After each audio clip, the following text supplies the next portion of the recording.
ਸਤਿ ਸ਼੍ਰੀ ਅਕਾਲ। ਤੁਸੀਂ ਜੁੜੇ ਹੋਏ ਹੋ ਪੰਜਾਬੀ ਰੇਡੀਓ ਐਸਏ ਦੇ ਨਾਲ ਤੇ ਮੈਂ ਹਾਂ ਪ੍ਰਵੀਨ ਸ਼ਰਮਾ ਲੈ ਕੇ ਹਾਜ਼ਰ ਹਾਂ ਪ੍ਰੋਗਰਾਮ ਅਪਡੇਟ ਮਾਫ ਕਰਨਾ ਖਬਰ ਤੇ ਨਜ਼ਰ ਲੈ ਕੇ। ਖਬਰ ਤੇ ਨਜ਼ਰ ਪ੍ਰੋਗਰਾਮ ਦੇ ਵਿੱਚ ਕਈ ਅਹਿਮ ਤੇ ਕਈ ਖਾਸ ਖਬਰਾਂ ਨੂੰ ਲੈ ਕੇ ਚਰਚਾ ਕਰਨ ਦੇ ਲਈ ਜੁੜ ਚੁੱਕੇ ਨੇ ਪੰਜਾਬ ਤੋਂ ਸੀਨੀਅਰ ਪੱਤਰਕਾਰ ਅਤੇ ਸਰਗਰਮ ਸਮਾਜਿਕ ਕਾਰਕੁਨ ਦੀਪਕ ਸ਼ਰਮਾ ਚਨਾਰਥਲ ਜੀ। ਸ਼ਰਮਾ ਸਤਿ ਸ਼੍ਰੀ ਅਕਾਲ, ਸਵਾਗਤ ਹੈ ਜੀ ਪੰਜਾਬੀ ਰੇਡੀਓ ਐਸਏ। ਸਤਿ ਸ਼੍ਰੀ ਅਕਾਲ ਪ੍ਰਵੀਨ ਜੀ, ਸਾਰੇ ਦਰਸ਼ਕਾਂ ਨੂੰ ਸਰੋਤਿਆਂ ਨੂੰ ਪਿਆਰ ਭਰੀ ਸਤਿ ਸ਼੍ਰੀ ਅਕਾਲ। ਸਤਿ ਸ਼੍ਰੀ ਅਕਾਲ ਜੀ। ਪ੍ਰੋਗਰਾਮ ਦੇ ਵਿੱਚ ਅੱਗੇ ਵਧਣ ਤੋਂ ਪਹਿਲਾਂ ਧੰਨਵਾਦ ਕਰਦੇ ਚੱਲੀਏ ਸਪਾਂਸਰਸ ਦਾ ਜਿਹੜੇ ਜ਼ਰੀਆ ਬਣਦੇ ਨੇ ਇਹਨਾਂ ਪ੍ਰੋਗਰਾਮਾਂ ਨੂੰ ਤੁਹਾਡੇ ਤੱਕ ਪਹੁੰਚਾਉਣ ਦੇ ਲਈ। ਖਾਲਸਾ ਇੰਸ਼ੋਰੈਂਸ ਏਜੰਸੀ ਵਾਲੇ ਜਿਨ੍ਹਾਂ ਤੋਂ ਤੁਸੀਂ ਹਰ ਤਰੀਕੇ ਦੀ ਇੰਸ਼ੋਰੈਂਸ ਲੈ ਸਕਦੇ ਹੋ। ਇੰਸ਼ੋਰੈਂਸ ਬਾਰੇ ਪਤਾ ਕਰਨ ਦੇ ਲਈ ਇਹਨਾਂ ਦਾ ਨੰਬਰ ਹੈ 408 272 2500। ਇਹ 1992 ਤੋਂ ਲਗਾਤਾਰ ਇੰਸ਼ੋਰੈਂਸ ਬਿਜ਼ਨਸ ਦੇ ਵਿੱਚ ਸ਼ਾਨਦਾਰ ਸੇਵਾਵਾਂ ਦੇ ਰਹੇ ਨੇ ਤੇ ਅਮਰੀਕਾ ਭਰ ਦੇ ਵਿੱਚ ਇੰਸ਼ੋਰੈਂਸ ਕਰਦੇ ਨੇ। ਓਬਾਮਾ ਕੇਅਰ, ਮੈਡੀਕੇਅਰ ਜਾਂ ਫਿਰ ਕਵਰਡ ਕੈਲੀਫੋਰਨੀਆ ਬਾਬਤ ਪਾਲਿਸੀ ਕਰਵਾਉਣ ਦੇ ਲਈ ਸਲਾਹ ਲੈਣ ਦੇ ਲਈ ਅੱਜ ਹੀ ਕਾਲ ਕਰੋ 408 272 2500 ਤੇ। ਟਰਕੀਆਨਾ ਇਮੀਗ੍ਰੇਸ਼ਨ ਲਾ ਫਰਮ ਵਾਲੇ ਜੇ ਟਰਕੀਆਨਾ ਟੋਨੀ ਟਰਕੀਆਨਾ ਦੇ ਨਾਲ ਤੁਸੀਂ ਯੂਐਸ ਇਮੀਗ੍ਰੇਸ਼ਨ ਬਾਬਤ ਕੋਈ ਵੀ ਸਲਾਹ ਕਰਨੀ ਹੈ, ਕੋਈ ਵੀ ਸਵਾਲ ਪੁੱਛਣਾ ਤੇ ਇਹਨਾਂ ਦਾ ਨੰਬਰ ਹੈ 415 909 0503। ਗੁਰਦੀਪ ਸਿੰਘ ਬਿਰਦੀ ਗਲੋਬਿਸ, ਮਨਦੀਪ ਸਿੰਘ, ਸੰਦੀਪ ਕੌਰ ਸੈਨ ਹੋਜ਼ੇ, ਅਮਰੀਕ ਸਿੰਘ ਅਟਵਾਲ, ਜਰਨੈਲ ਸਿੰਘ ਯੂਬਾ ਸਿਟੀ, ਗੁਰਨਾਮ ਸਿੰਘ ਐਂਟੀਲੋਪ ਤੇ ਜਰਨੈਲ ਸਿੰਘ ਸਿਆਟਲ ਤੋਂ। ਇਹਨਾਂ ਸਾਰੇ ਹੀ ਸਪਾਂਸਰਸ ਦਾ ਬਹੁਤ ਬਹੁਤ ਧੰਨਵਾਦ। ਤੇ ਜੇਕਰ ਤੁਸੀਂ ਵੀ ਪੰਜਾਬੀ ਰੇਡੀਓ ਐਸਏ ਦੇ ਇਹਨਾਂ ਪ੍ਰੋਗਰਾਮਾਂ ਨੂੰ ਸਪਾਂਸਰ ਕਰਨਾ ਚਾਹੁੰਦੇ ਹੋ ਤਾਂ ਸਟੂਡੀਓ ਦਾ ਨੰਬਰ ਹੈ 408 272 5200। ਅੱਜ ਦਾ ਇਹ ਖਬਰ ਤੇ ਨਜ਼ਰ ਪ੍ਰੋਗਰਾਮ ਸਾਲ 2025 ਦੀ 4 ਜੂਨ ਦਾ ਪ੍ਰੋਗਰਾਮ ਹੈ ਤੇ ਦਿਨ ਅੱਜ ਬੁੱਧਵਾਰ ਹੈ। ਖਬਰਾਂ ਦੀ ਸ਼ੁਰੂਆਤ ਕਰੀਏ ਸ਼ਰਮਾ ਜੀ ਇੱਕ ਬੜੀ ਅਹਿਮ ਖਬਰ ਤੋਂ, ਜਿਹੜੀ ਪੰਜਾਬ ਦੇ ਸਭ ਤੋਂ ਕਿਸੇ ਸਮੇਂ ਤਾਕਤਵਰ ਮੰਨੇ ਜਾਂਦੇ ਪਰਿਵਾਰ ਦੇ ਨਾਲ ਜੁੜੀ ਹੋਈ ਹੈ। ਹਾਲਾਂਕਿ ਅੱਜ ਕੱਲ ਉਹਨਾਂ ਦਾ ਉਹ ਬੋਲਬਾਲਾ ਨਹੀਂ ਰਿਹਾ ਸੱਤਾ ਦੇ ਵਿੱਚ ਜਾਂ ਸਿਆਸਤ ਦੇ ਵਿੱਚ। ਗੱਲ ਆ ਬਾਦਲ ਪਰਿਵਾਰ ਦੀ। ਜਦੋਂ ਆਪਾਂ ਪੰਥਕ ਧਿਰਾਂ ਦੀ, ਪੰਥਕ ਸਾਡੀਆਂ ਜਮਾਤਾਂ ਨੇ ਉਹਨਾਂ ਦੀ ਗੱਲ ਕਰਦੇ, ਪੰਥਕ ਜਥੇਬੰਦੀਆਂ ਦੀ ਗੱਲ ਕਰਦੇ ਹਾਂ ਤਾਂ ਲੋਕ ਕਹਿੰਦੇ ਨੇ ਕਿ ਇਸ ਪਰਿਵਾਰ ਦਾ ਕਬਜ਼ਾ ਹੈ। ਪਰ ਇੱਕ ਖਬਰ ਅੱਜ ਬਹੁਤ ਵੱਡੇ ਸਵਾਲ ਦੇ ਰੂਪ ਦੇ ਵਿੱਚ ਖੜੀ ਹੋ ਗਈ ਹੈ, ਨਿਸਤਾਰਾ ਤੁਸੀਂ ਕਰ ਦਿਓ ਕਿ ਬਾਦਲਾਂ ਦੇ ਹੱਥੋਂ ਹੁਣ ਐਸਜੀਪੀਸੀ ਵੀ ਗਈ ਹੈ ਜੀ। ਬਿਲਕੁਲ, ਇਹ ਸਵਾਲ ਬਹੁਤ ਸਮੇਂ ਦੇ ਹਾਣ ਦਾ ਹੈ ਜੀ ਕਿ ਕੀ ਬਾਦਲਾਂ ਦੇ ਹੱਥੋਂ ਐਸਜੀਪੀਸੀ ਚਲੀ ਗਈ ਜਾਂ ਜਾ ਰਹੀ ਹੈ ਜਾਂ ਚਲੀ ਜਾਵੇਗੀ। ਜੀ ਅਸਲ 'ਚ ਪ੍ਰਵੀਨ ਜੀ ਲੰਬੇ ਸਮੇਂ ਤੋਂ ਜਦੋਜਹਿਦ ਹੋ ਰਹੀ ਹੈ ਕਿ ਇੱਕ ਤਰ੍ਹਾਂ ਨਾਲ ਜਿਵੇਂ ਮਹੰਤਾਂ ਤੋਂ ਕਬਜ਼ਾ ਛੁਡਾਇਆ ਸੀ ਉਵੇਂ ਇਹਨਾਂ ਤੋਂ ਛੁਡਾਇਆ ਜਾਵੇ। ਠੀਕ ਹੈ। ਔਰ ਇੱਕ ਪਾਸੇ ਇਹ ਸਵਾਲ ਖੜਾ ਕਿ ਜਦੋਂ ਸੱਤਾ 'ਚ ਸੀ, ਕੇਂਦਰ ਨਾਲ ਵੀ ਤਾਲਮੇਲ ਸੀ, ਤਦ ਵੀ ਐਸਜੀਪੀਸੀ ਦੀਆਂ ਚੋਣਾਂ 5 ਸਾਲ ਬਾਅਦ ਨਹੀਂ ਹੋਈਆਂ। ਕੇਂਦਰ ਦੀ ਮਨਸ਼ਾ ਤਾਂ ਹੋਊਗੀ ਕਿ ਘੱਟ ਗਿਣਤੀਆਂ ਦੀ ਸੰਸਥਾਵਾਂ ਨੂੰ ਕਮਜ਼ੋਰ ਕਰੋ, ਖਲਾਰਾ ਪਾਓ, ਉਹਨਾਂ ਨੂੰ ਪਰੇ ਰੱਖੋ। ਪਰ ਅਕਾਲੀ ਦਲ ਬਾਦਲ ਧਿਰ ਸਿਰਫ ਇਸ ਲਈ ਕਿ ਹੁਣ ਗਿਣਤੀ ਵਾਲੇ ਮੈਂਬਰ ਸਾਡੇ ਹੈਗੇ, ਸਾਡੇ ਕੰਟਰੋਲ 'ਚ ਹੈਗੇ, ਕੱਲ ਨੂੰ ਪਤਾ ਨਹੀਂ ਚੁਣ ਕੇ ਆ ਕੇ ਕੀ ਬਣੂਗਾ। ਤੁਸੀਂ ਇੱਥੇ ਤੱਕ ਆ ਗਏ ਕਿ ਹੁਣ ਜਿਹੜੇ ਮੈਂਬਰ ਤੁਹਾਡੇ ਨਾਲ ਨੇ ਸ਼ਾਇਦ ਉਹ ਵੀ ਤੁਹਾਡੇ ਹੱਥੋਂ ਜਾ ਰਹੇ ਨੇ। ਪਹਿਲਾਂ ਹੀ ਬੀਬੀ ਜਗੀਰ ਕੌਰ ਵਾਲਾ ਧੜਾ ਤਾਂ ਇੱਕ ਚਲਾ ਹੀ ਗਿਆ ਨਾ, ਉਹ ਵੀ ਤੁਹਾਡੇ ਨਾਲ ਹੀ ਸੀ ਨਾ। ਢੀਂਡਸਿਆਂ ਦਾ ਧੜਾ ਇੱਕ ਤੋਂ ਵੱਖ ਹੋ ਹੀ ਗਿਆ ਨਾ, ਉਹ ਤਾਂ ਗਿਆ ਇੱਕ ਸਮੇਂ ਨਾਲ ਹੀ ਸੀ ਨਾ। ਉੱਥੇ ਵੀ ਆ ਕੇ ਕਦੇ ਚੇਤਨਾ ਨਹੀਂ ਜਾਗੀ। ਝੁੰਦਾ ਕਮੇਟੀ ਦੀ ਰਿਪੋਰਟ ਤੋਂ ਬਾਅਦ ਵੀ ਸਮਝ ਨਹੀਂ ਜਾਗੀ, ਹੈ ਨਾ। 2 ਤਰੀਕ ਨੂੰ ਸ਼੍ਰੀ ਅਕਾਲ ਤਖਤ ਸਾਹਿਬ ਸੁਣਾਏ ਗਏ ਫੈਸਲਿਆਂ ਤੋਂ ਬਾਅਦ ਵੀ ਮਤਲਬ ਸਮਝ ਨਹੀਂ ਜਾਗੀ। ਹੁਣ ਅੱਜ ਜਦੋਂ ਆਪਾਂ ਗੱਲ ਕਰ ਰਹੇ ਹਾਂ, ਅਫਸੋਸਜਨਕ ਪਹਿਲੂ ਤਾਂ ਇਹ ਆ ਕਿ ਇਹਨਾਂ ਦਿਨਾਂ 'ਚ ਕਿਤੇ ਤਾਂ ਨਿਸ਼ਾਨਦੇਹੀ ਉਸ ਧਿਰ ਦੀ ਕਰਨੀ ਸੀ ਜਿਹਨੇ ਹਮਲਾ ਕੀਤਾ ਸ਼੍ਰੀ ਅਕਾਲ ਤਖਤ ਸਾਹਿਬ ਤੇ।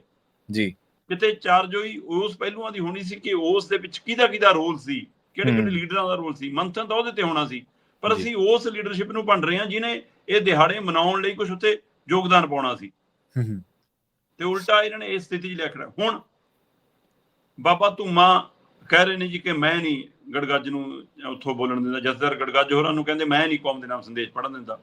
ਠੀਕ ਹੈ। ਪਟਨਾ ਸਾਹਿਬ ਤੋਂ ਸੰਦੇਸ਼ ਬਾਰ-ਬਾਰ ਰਹੇ ਨੇ ਕਿ ਭਾਈ ਤਨਖਾਹੀਆ ਜਥੇਦਾਰ ਨਹੀਂ, ਕਿਵੇਂ ਪੜ੍ਹ ਲੈਣਗੇ। ਹੁਣ ਜੇ ਪਟਨਾ ਸਾਹਿਬ ਦੇ ਫੈਸਲੇ ਪਿੱਛੇ ਬੀਜੇਪੀ ਆ, ਜੇ ਧੂਮਾ ਦੀ ਪਹੁੰਚ ਅਪਰੋਚ ਬੀਜੇਪੀ ਨਾਲ ਹੋ ਗਈ ਕਿ ਜੀ ਉਹ ਗੰਗਾ ਵੀ ਨਹਾਇਆ ਹੈ ਜੀ, ਕੁੰਭ ਵੀ ਨਹਾਇਆ ਹੈ ਜੀ, ਅਯੋਧਿਆ ਵੀ ਜਾਇਆ ਹੈ ਜੀ, ਮਹਾਰਾਸ਼ਟਰ ਵੀ ਜਾਂਦੇ ਨੇ ਜੀ, ਬੀਜੇਪੀ ਲਈ ਪ੍ਰਚਾਰ ਵੀ ਕਰਦੇ ਨੇ, ਫਿਰ ਇਹਦਾ ਮਤਲਬ ਜੇ ਧੂਮਾ ਪਿੱਛੇ ਵੀ ਬੀਜੇਪੀ ਆ, ਪਟਨਾ ਸਾਹਿਬ ਤੱਕ ਸ਼੍ਰੀ ਪਟਨਾ ਸਾਹਿਬ ਦੇ ਫੈਸਲਿਆਂ ਪਿੱਛੇ ਵੀ ਬੀਜੇਪੀ ਆ, ਤਾਂ ਸੁਖਬੀਰ ਬਾਦਲ ਦੀ ਚੁੱਪ ਪਿੱਛੇ ਕੌਣ ਆ ਫਿਰ? ਸੁਖਬੀਰ ਬਾਦਲ ਬੋਲਦੇ ਕਿਉਂ ਨਹੀਂ? ਸੁਖਬੀਰ ਬਾਦਲ ਲੜਦੇ ਕਿਉਂ ਨਹੀਂ? ਸੁਖਬੀਰ ਬਾਦਲ ਅੜਦੇ ਕਿਉਂ ਨਹੀਂ? ਖੜਦੇ ਕਿਉਂ ਨਹੀਂ?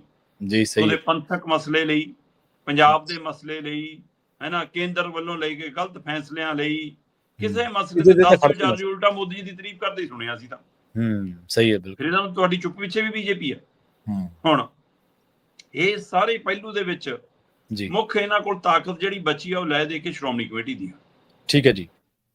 ਹੁਣ ਸ਼੍ਰੋਮਣੀ ਕਮੇਟੀ ਦੇ ਵਿੱਚ ਧਾਮੀ ਹੋਰਾਂ ਨੂੰ ਇਹ ਘਰੋਂ ਜਾ ਕੇ ਮਨਾ ਕੇ ਲਿਆਏ। ਠੀਕ ਹੈ। ਧਾਮੀ ਜੀ ਆ ਜਾਓ, ਤੋਂ ਬਿਨਾਂ ਨਹੀਂ ਸਰਦਾ। ਤੇ ਧਾਮੀ ਜੀ ਨੇ ਇਹਨਾਂ ਦੇ ਥਾਪੇ ਜਾਂ ਸਰਨੇ ਹੋਰਾਂ ਦੇ ਇਸ਼ਾਰੇ ਤੇ ਥਾਪੇ ਜਥੇਦਾਰ ਗਿਆਨੀ ਕੁਲਦੀਪ ਸਿੰਘ ਗੜਗੱਜ ਨੂੰ ਅਜੇ ਤੱਕ ਜਥੇਦਾਰ ਨਹੀਂ ਮੰਨਿਆ। ਠੀਕ ਹੈ। ਜਥੇਦਾਰ ਸਾਹਿਬਾਨ ਦਾ ਉਹਨਾਂ ਦੇ ਅਕਾਲ ਤਖਤ ਸਾਹਿਬ ਦੇ ਸਕੱਤਰੇਤ ਦਾ ਸਾਰਾ ਕੰਮਕਾਰ ਐਸਜੀਪੀਸੀ ਨੇ ਦੇਖਣਾ ਹੁੰਦਾ। ਤੇ ਜੇ ਐਸਜੀਪੀਸੀ ਦੇ ਪ੍ਰਧਾਨ ਜਿਹੜੇ ਪਹਿਲੇ ਜਥੇਦਾਰ ਸਾਹਿਬਾਨ ਬਾਰੇ ਕਹਿੰਦੇ ਹੁੰਦੇ ਸੀ ਕਿ ਸਾਡੀ ਮੁਲਾਕਾਤ ਨਾ ਕਹਿ ਕਰੋ, ਉਸ ਦਾ ਕੰਮ ਕਰ ਲਈ ਦਿਨ ਚ 2-2 3-3 ਵਾਰ ਵੀ ਮਿਲ ਲੈਂਦੇ ਆ ਜੀ, ਉਹ ਧਾਮੀ ਸਾਹਿਬ ਹੁਣ ਤੱਕ ਇਸ ਜਥੇਦਾਰ ਗਿਆਨੀ ਕੁਲਦੀਪ ਸਿੰਘ ਗੜਗੱਜ ਨਾਲ ਇੱਕ ਵਾਰ ਵੀ ਰਸਮੀ ਮੁਲਾਕਾਤ ਨਹੀਂ ਕੀਤੀ ਹਲੇ। ਮਤਲਬ 1-2 ਸਮਾਗਮਾਂ ਚ ਆਮੋ ਸਾਹਮਣੇ ਹੋਏ ਤੇ ਫਤਿਹ ਦੀ ਸਾਂਝ ਪਈ, ਪਰ ਉਵੇਂ ਇਹ ਸਪਸ਼ਟ ਕਰ ਚੁੱਕਿਆ ਕਿ ਮੈਂ ਤਾਂ ਜੀ ਉਸ ਵਿਧੀ ਵਿਧਾਨ ਨੂੰ ਲਿਆਉਣ ਦੀ ਕੋਸ਼ਿਸ਼ ਕਰ ਰਿਹਾ ਕਿ ਤਾਂ ਕਿ ਹਟਾਏ ਜਾਣ, ਨਵੇਂ ਲਾਏ ਜਾਣ, ਉਹਨਾਂ ਨੂੰ ਹਟਾਉਣਾ ਕਿਵੇਂ, ਨਵਿਆਂ ਨੂੰ ਲਿਆਉਣਾ ਕਿਵੇਂ, ਉਹ ਤਕਨੀਕ ਤੇ ਕੰਮ ਕਰ ਰਹੇ। ਤੇ 9 ਤਰੀਕ ਨੂੰ ਅੰਤਰਿਮ ਕਮੇਟੀ ਦੀ ਬੈਠਕ ਬੁਲਾ ਲਈ ਐਸਜੀਪੀਸੀ ਦੀ, ਹੋ ਜੂਗਾ ਨਤਾਰਾ, ਕਮੇਟੀ ਵੀ ਬਣ ਜੂਗੀ। ਪਰ ਜੇ ਧਾਮੀ ਜਥੇਦਾਰ ਸਾਹਿਬਾਨ ਦੇ ਨਾਲ ਨਹੀਂ ਤਾਲਮੇਲ ਬਿਠਾ ਰਹੇ ਤਾਂ ਜਿਹੜੇ ਬਾਦਲਾਂ ਦੇ ਖਿਲਾਫ ਜਾਂ ਐਸਜੀਪੀਸੀ ਦੇ ਖਿਲਾਫ ਜਾਂ ਇਹਨਾਂ ਫੈਸਲਿਆਂ ਦੇ ਖਿਲਾਫ ਜਾਂ ਜਥੇਦਾਰ ਸਾਹਿਬਾਨ ਖਿਲਾਫ ਜਿਹਨੇ ਮੋਰਚਾ ਖੋਲਿਆ ਹੋਇਆ ਬਾਬਾ ਧੂਮਾ, ਤੇ ਜੇ ਧਾਮੀ ਉਧਰ ਨੇ ਤਾਂ ਫਿਰ ਐਸਜੀਪੀਸੀ ਗਈ ਜੀ, ਜਾਂ ਫਿਰ ਐਸਜੀਪੀਸੀ ਦਾ ਪ੍ਰਧਾਨ ਬਦਲੋਗੇ ਤੁਸੀਂ ਭਾਈ ਜੀ। ਕੁਝ ਧਿਰਾਂ ਤਾਂ ਕਹਿੰਦੀਆਂ ਕਿ ਸੁਖਬੀਰ ਬਾਦਲ ਦੇ ਇਸ਼ਾਰੇ ਤੋਂ ਬਿਨਾਂ ਧਾਮੀ ਜੀ ਕਟਿੰਗ ਨਹੀਂ ਪੁੱਟਦੇ। ਠੀਕ ਹੈ, ਕਹਿੰਦੇ ਇਹ ਨੀਤੀ ਆ ਕਿ ਸਿੱਧਾ ਸੁਖਬੀਰ ਨਹੀਂ ਮਿੰਨਤ ਕਰ ਰਿਹਾ, ਬਾਇਆ ਧਾਮੀ ਮਿੰਨਤ ਕਰਾਈ ਜਾ ਰਹੀ ਆ, ਤੇ ਇਹ ਜਚਾ ਕੇ ਕਿ ਜੀ ਮੈਂ ਤਾਂ ਤੁਹਾਡਾ ਹੀ ਆ ਬਾਬੇ ਧੂਮੇ ਨੂੰ। ਸੋ ਇਸ ਲਈ ਕਹਿੰਦੇ ਕਿ ਉਹਨਾਂ ਨੂੰ ਮੁੱਖ ਧਾਰਾ 'ਚ ਲਿਆਉਣ ਦੀ ਕੋਸ਼ਿਸ਼, ਤੇ ਉਹਨਾਂ ਦੇ ਫਾਰਮੂਲਿਆਂ ਤੇ ਗੱਲ ਚੱਲੀ ਜਾਂਦੀ ਆ। ਆਪਾਂ ਜ਼ਿਕਰ ਪਹਿਲਾਂ ਵੀ 2-3 ਵਾਰ ਕੀਤਾ ਕਿ ਜੀ ਤਖਤ ਸ੍ਰੀ ਦਮਦਮਾ ਸਾਹਿਬ ਵਾਲੇ ਜਥੇਦਾਰ ਹਟਾਏ ਜਾ ਸਕਦੇ ਆ, ਜਾਂ ਇਹਨਾਂ ਨੂੰ ਅਕਾਲ ਤਖਤ ਸਾਹਿਬ ਦੀ ਸੇਵਾ ਤੋਂ ਫਰਕ ਕੀਤਾ ਜਾ ਸਕਦਾ, ਕਦੀ ਕੇਸਗੜ੍ਹ ਸਾਹਿਬ ਦੀ। ਪਰ ਧੂਮਾ ਹੋਰੀ ਕਹਿੰਦੇ ਨਾ, ਉਹ ਵੀ। ਪਰ SGPC member Mehta, SGPC member Chawla ਤੇ ਹੋਰ ਕੁਝ ਮੈਂਬਰ ਜਿਨ੍ਹਾਂ ਨੂੰ ਮਤਲਬ ਸੰਤ ਸਮਾਜ ਨੇ, ਦਮਦਮੀ ਟਕਸਾਲ ਨੇ, ਜਾਂ ਇਹਨਾਂ ਨਿਹੰਗ ਜਥੇਬੰਦੀਆਂ ਨੇ, ਕੁਝ ਨੇ ਜਿਨ੍ਹਾਂ ਨੇ ਟਿਕਟਾਂ ਦਵਾਈਆਂ, ਹਮੇਸ਼ਾ ਉਹ ਬਾਦਲ ਧਿਰ ਨਾਲ ਰਹੇ ਜੀ, ਉਹ ਮੈਂਬਰ ਵੀ ਹੁਣ ਅੱਖਾਂ ਫੇਰ ਰਹੇ ਨੇ। ਉਹ ਮੈਂਬਰ ਵੀ ਸਿੱਧੇ ਟਕਸਾਲ ਨਾਲ, ਧੂਮੇ ਹੋਰਾਂ ਨਾਲ ਖੜੇ ਨਜ਼ਰ ਆਉਣ ਲੱਗੇ ਨੇ। ਇਹਦਾ ਮਤਲਬ ਫਿਰ ਐਸਜੀਪੀਸੀ ਗਈ ਜੀ। ਨਵੀਂ ਚੋਣ ਤੁਸੀਂ ਕਰਾਉਣੀ ਨਹੀਂ, ਤੇ ਨਵੀਂ ਚੋਣ ਦਾ ਤੁਹਾਨੂੰ ਡਰ ਕਿਹਾ ਕਿ ਜੇ ਨਵੀਂ ਚੋਣ ਹੋਈ ਤਾਂ ਵੀ ਸਾਡੇ ਹੱਥ ਨਹੀਂ ਰਹਿਣਾ, ਤੇ ਮੌਜੂਦਾ ਵੀ ਨਹੀਂ ਰਹਿਣੀ, ਫਿਰ ਤਾਂ ਫਿਕਰ ਪੈ ਗਿਆ ਜੀ। ਹੁਣ ਕੀ ਇਹ ਐਸਜੀਪੀਸੀ ਬਾਦਲਾਂ ਦੇ ਹੱਥੋਂ ਕਿਰ ਰਹੀ ਹੈ, ਜਾਂ ਬਾਦਲ ਹੀ ਇਹ ਰੋਲ ਨਿਭਾ ਰਹੇ ਨੇ ਕਿ ਆਪਾਂ ਜੇ ਸਾਨੂੰ ਨਹੀਂ ਕੁਝ ਮਿਲਦਾ ਤਾਂ ਕਿਸੇ ਲਈ ਵੀ ਨਹੀਂ ਛੱਡ ਕੇ ਜਾਣੀ, ਉਹ ਸੰਸਥਾਵਾਂ ਨੂੰ ਖਤਮ ਕਰਕੇ ਮਿਟਾ ਕੇ ਜਾਣਾ ਚਾਹੁੰਦੇ ਨੇ। ਜਿੱਦ ਕਾਹਦੀ ਹੈ ਸੁਖਬੀਰ ਬਾਦਲ ਦੀ ਜੀ? ਸਵਾਲ ਤਾਂ ਇਹ ਹੈ। ਸਵਾਲ ਇੱਥੇ ਇਹ ਵੀ ਖੜਾ ਕਿ ਜਦੋਂ ਸੁਖਬੀਰ ਬਾਦਲ ਨੂੰ ਤਨਖਾਹੀਆ ਕਰਾਰ ਦਿੱਤਾ ਗਿਆ, ਸੇਵਾ ਲਾਈ ਗਈ, ਉਹ ਭੁਗਤ ਲਈ, ਧਾਰਮਿਕ ਸਜ਼ਾ ਪੂਰੀ ਕਰ ਲਈ, ਰਾਜਨੀਤਿਕ ਸਜ਼ਾ ਮੰਨਣ ਤੋਂ ਅਸੀਂ ਮੁੱਕਰ ਗਏ, ਤੇ ਤੁਸੀਂ ਉਸ 5 ਮੈਂਬਰੀ ਕਮੇਟੀ ਜਿਹੜੀ 7 ਮੈਂਬਰੀ ਸੀ, ਉਸ ਦੇ ਪੈਰਲਰ ਆਪਣੀ ਭਰਤੀ ਦੇ ਲਈ ਇੰਨਾ ਜ਼ੋਰ ਜਮੈਸ਼ ਕੀਤੀ, 5 ਲੱਖ 10 ਲੱਖ 15 ਲੱਖ 25 ਲੱਖ ਲਓ ਜੀ, ਹੈ ਨਾ, 25 ਲੱਖ ਭਰਤੀ ਹੋ ਗਈ ਆ, ਲਓ ਜੀ ਸਹੁੰ ਚੁੱਕ ਲਈ। ਵਿਸਾਖੀ ਲੰਘਿਆ ਨੂੰ ਵੀ 2 ਮਹੀਨੇ ਹੋਲੇ। ਸਹੀ ਗੱਲ ਆ, ਬਿਲਕੁਲ। ਤੇ ਤੁਸੀਂ ਪ੍ਰਧਾਨ ਜੀ ਨੇ ਜੋ ਸ਼ੋਸ਼ਣ ਨਾਲ ਬਣੇ ਸੀ, ਉਹ ਤੋਂ ਬਾਅਦ ਤੁਹਾਡੀ ਨਾ ਕਮੇਟੀ ਬਣੀ, ਨਾ ਵਰਕਿੰਗ ਕਮੇਟੀ ਬਣੀ, ਨਾ ਤੁਸੀਂ ਕਿਤੇ ਸਰਗਰਮ ਹੋਏ। ਫਿਰ ਕਾਹਦੇ ਲਈ ਪ੍ਰਧਾਨ ਬਣਨਾ ਸੀ? ਇਹ ਤੋਂ ਪਹਿਲਾਂ ਵੀ ਇਦਾਂ ਹੀ ਸੀ, ਹੁਣ ਵੀ ਉਦਾਂ ਹੀ ਹੋ, ਚੱਲੀ ਤਾਂ ਉਵੇਂ ਜਾਂਦਾ। ਬਿਲਕੁਲ, ਜੇ ਕੁਝ ਕੌਮ ਲਈ, ਕੁਝ ਸਮਾਜ ਲਈ, ਕੁਝ ਪੰਜਾਬ ਲਈ, ਕੁਝ ਆਪਣੇ ਭਾਈਚਾਰੇ ਲਈ ਕਰਨਾ ਹੀ ਨਹੀਂ ਸੀ, ਲੜਨਾ ਹੀ ਨਹੀਂ ਸੀ ਕਿਤੇ, ਪ੍ਰਧਾਨਗੀ ਲੈ ਕੇ ਘਰ ਹੀ ਬਹਿਣਾ ਸੀ, ਫਿਰ ਪ੍ਰਧਾਨਗੀ ਲਈ ਕਾਹਨੂੰ? ਕੀ ਇਹ ਧਾਰ ਇਹ ਲਿਆ ਕਿ ਮੈਂ ਅਕਾਲੀ ਦਲ ਖਤਮ ਕਰਕੇ ਜਾਣਾ? ਸੋ ਇਹ ਸਵਾਲ ਬਹੁਤ ਵੱਡੇ ਹੁੰਦੇ ਜਾ ਰਹੇ ਨੇ, ਔਰ ਅਫਸੋਸ ਹੈ ਕਿ ਸਾਨੂੰ ਇਹਨਾਂ ਦਿਨਾਂ 'ਚ ਇਸ ਦੇ ਉੱਤੇ ਚਰਚਾ ਕਰਨੀ ਪੈ ਰਹੀ ਹੈ, ਜਦੋਂ ਕਿ ਸਾਨੂੰ ਉਸ 1984 ਦੇ ਜੂਨ 84 ਦੇ ਉਸ ਘਟਨਾਕ੍ਰਮ ਦੇ ਹਵਾਲੇ ਨਾਲ ਉਸ ਧਿਰਾਂ ਨੂੰ ਕਟਹਿਰੇ 'ਚ ਖੜਾ ਕਰਨਾ ਬਣਦਾ ਹੈ ਕਿ ਜਿਹਨੇ ਇਹ ਹਮਲਾ ਕੀਤਾ, ਜਿਹਨੇ ਹਮਲਾ ਕਰਾਇਆ, ਜਿਹਨੇ ਇੱਥੋਂ ਵਾਲਿਆਂ ਨੇ ਰੋਲ ਨਿਭਾਇਆ, ਉਹਨਾਂ ਸਾਰਿਆਂ ਦੀ ਨਿਸ਼ਾਨਦੇਹੀ ਦੇ ਉੱਤੇ ਚਰਚਾ ਹੋਣੀ ਚਾਹੀਦੀ ਸੀ। ਪਰ ਅਫਸੋਸ ਇਹਨਾਂ ਦਾ ਵਰਤਾਰਾ ਇਹੋ ਜਿਹਾ, ਇਹਨਾਂ ਦਾ ਕੰਮਕਾਰ ਇਹੋ ਜਿਹਾ ਕਿ ਸਾਨੂੰ ਇਹਦੇ ਤੇ ਚਰਚਾ ਕਰਨੀ ਪੈ ਰਹੀ। ਬਿਲਕੁਲ ਸਹੀ ਹੈ। ਪੰਥਕ ਜੇ ਹਲਕਿਆਂ ਦੇ ਹਿਸਾਬ ਦੇ ਨਾਲ ਦੇਖੀਏ ਤਾਂ ਬਹੁਤ ਸਾਰੇ ਮਸਲੇ ਨੇ ਜਿਹੜੇ ਇਸ ਵੇਲੇ ਵਿਚਾਰਨ ਦੀ ਲੋੜ ਆ, ਪਰ ਚਰਚਾ ਆਪਾਂ ਨੂੰ ਸਿਆਸੀ ਆਗੂਆਂ ਦੇ ਇਹਨਾਂ ਜਥੇਬੰਦੀਆਂ ਦੇ ਉੱਪਰ ਕਾਬਜ਼ ਜਿਹੜੇ ਹੋਣ ਦੇ ਮਾਮਲੇ ਨੇ ਉਹ ਵਿਚਾਰਨੇ ਪੈ ਰਹੇ ਨੇ। 3 ਦਿਨਾਂ ਦੇ ਵਿੱਚ ਕਹਿੰਦੇ 3 ਕੈਬਨਿਟ ਬੈਠਕਾਂ ਕੀਤੀਆਂ ਮਾਨ ਸਰਕਾਰ ਨੇ। ਇਹਦਾ ਰਾਜ਼ ਕੀ ਹੋ ਸਕਦਾ? ਕਦੇ ਤਾਂ ਇਹ 6-6 ਮਹੀਨੇ ਨਹੀਂ ਬੈਠਕ ਕਰਦੇ, ਕਦੇ ਸਾਰੀ ਸਰਕਾਰ ਦਿੱਲੀ ਨੂੰ ਤੁਰ ਜਾਂਦੀ ਹੈ, ਕਦੇ ਗੋਆ ਨੂੰ ਤੁਰ ਜਾਂਦੀ ਹੈ, ਕਦੇ ਕੇਜਰੀਵਾਲ ਜੀ ਦੇ ਮਗਰ ਤੁਰ ਪੈਂਦੀ ਹੈ ਨਾ, ਕਦੇ ਬੋਰਡ ਲਾਇਓ ਜੀ, ਆਹ ਕਰੋ ਜੀ, ਬੜਾ। ਹੁਣ ਇੰਨਾ ਕੀ ਹੋ ਗਿਆ ਕਿ ਹਰ ਰੋਜ਼ ਕੈਬਨਿਟ, ਹਰ ਰੋਜ਼ ਨਵਾਂ ਫੈਸਲਾ, ਤੇ 3 ਦਿਨਾਂ 'ਚ 3 ਕੈਬਨਿਟ ਬੈਠਕਾਂ ਕੀਤੀਆਂ ਪ੍ਰਵੀਨ ਜੀ। ਔਰ 2 ਕੈਬਨਿਟ ਬੈਠਕਾਂ ਦਾ ਤਾਂ ਮੀਡੀਆ ਦੇ ਸਾਹਮਣੇ ਆ ਕੇ ਬਿਆਨੀਆ ਵੀ ਮੁੱਖ ਮੰਤਰੀ ਸਾਹਿਬ ਨੇ ਦਿੱਤਾ। ਅੱਛਾ, ਵਾਹ। ਹੁਣ ਮੁੱਖ ਮੰਤਰੀ ਭਗਵੰਤ ਮਾਨ ਹੋਰਾਂ ਲਈ ਵੀ ਇਹ ਚਰਚਾ ਆਮ ਤੁਰ ਪਈ ਸੀ ਕਿ ਇਹ ਨਰਿੰਦਰ ਮੋਦੀ ਬਣ ਰਹੇ ਨੇ, ਇਹ ਵੀ ਮੀਡੀਆ ਦਾ ਸਾਹਮਣਾ ਨਹੀਂ ਕਰਦੇ, ਵਨ ਸਾਈਡ ਇਹ ਆਪਣੀ ਵੀਡੀਓ ਜਾਰੀ ਕਰ ਦਿੰਦੇ ਨੇ, ਸੰਦੇਸ਼ ਜਾਰੀ ਕਰ ਦਿੰਦੇ ਨੇ, ਤੇ ਮੀਡੀਆ ਤਾਂ ਲਾਉਣਾ ਹੀ ਆ। ਪਰ ਹੁਣ ਜੇ ਪ੍ਰੈਸ ਕਾਨਫਰੰਸ ਕੀਤੀ, ਫਿਰ ਅਗਲਿਆਂ ਨੇ ਫਾਰਮੂਲਾ ਕੋਈ ਵਰਤੇ ਹੀ ਹੋਊਗਾ ਕਿ ਵੀ ਕਿਹੜੇ ਮੀਡੀਆ ਨੂੰ ਬੁਲਾਉਣਾ, ਕਿੰਨਾ ਕਿਤੋਂ ਸਵਾਲ ਕਰਾਉਣਾ, ਕਿਤੋਂ ਨਹੀਂ, ਸਾਰਾ ਕੰਟਰੋਲ ਕਰਨ ਦੀ ਤਾਂ ਕੋਸ਼ਿਸ਼ ਹੁੰਦੀ ਹੈ ਨਾ। ਸਹੀ ਗੱਲ ਹੈ। ਇਸ ਲਈ ਕੰਟਰੋਲਡ ਸਿਸਟਮ ਦੇ ਵਿੱਚ ਤੁਸੀਂ ਬੋਲੇ ਤਾਂ ਚਲੋ ਧੰਨਵਾਦ, ਪਰ ਬੋਲੇ। ਪਰ ਸਵਾਲ ਇਹ ਹੈ ਕਿ ਜੇ ਇੱਕ ਕੈਬਨਿਟ ਬੈਠਕ 'ਚ 8-10 ਮਸਲੇ ਵਿਚਾਰ ਕੇ ਉਹਨਾਂ ਦੇ ਫੈਸਲੇ ਹੋ ਸਕਦੇ ਆ, ਤੇ ਹਰ ਰੋਜ਼ ਕਿਉਂ ਜੀ? ਇੱਕੋ ਦਿਨ 'ਚ ਵੀ ਹੋ ਸਕਦਾ ਸੀ ਇਹ ਕੰਮ।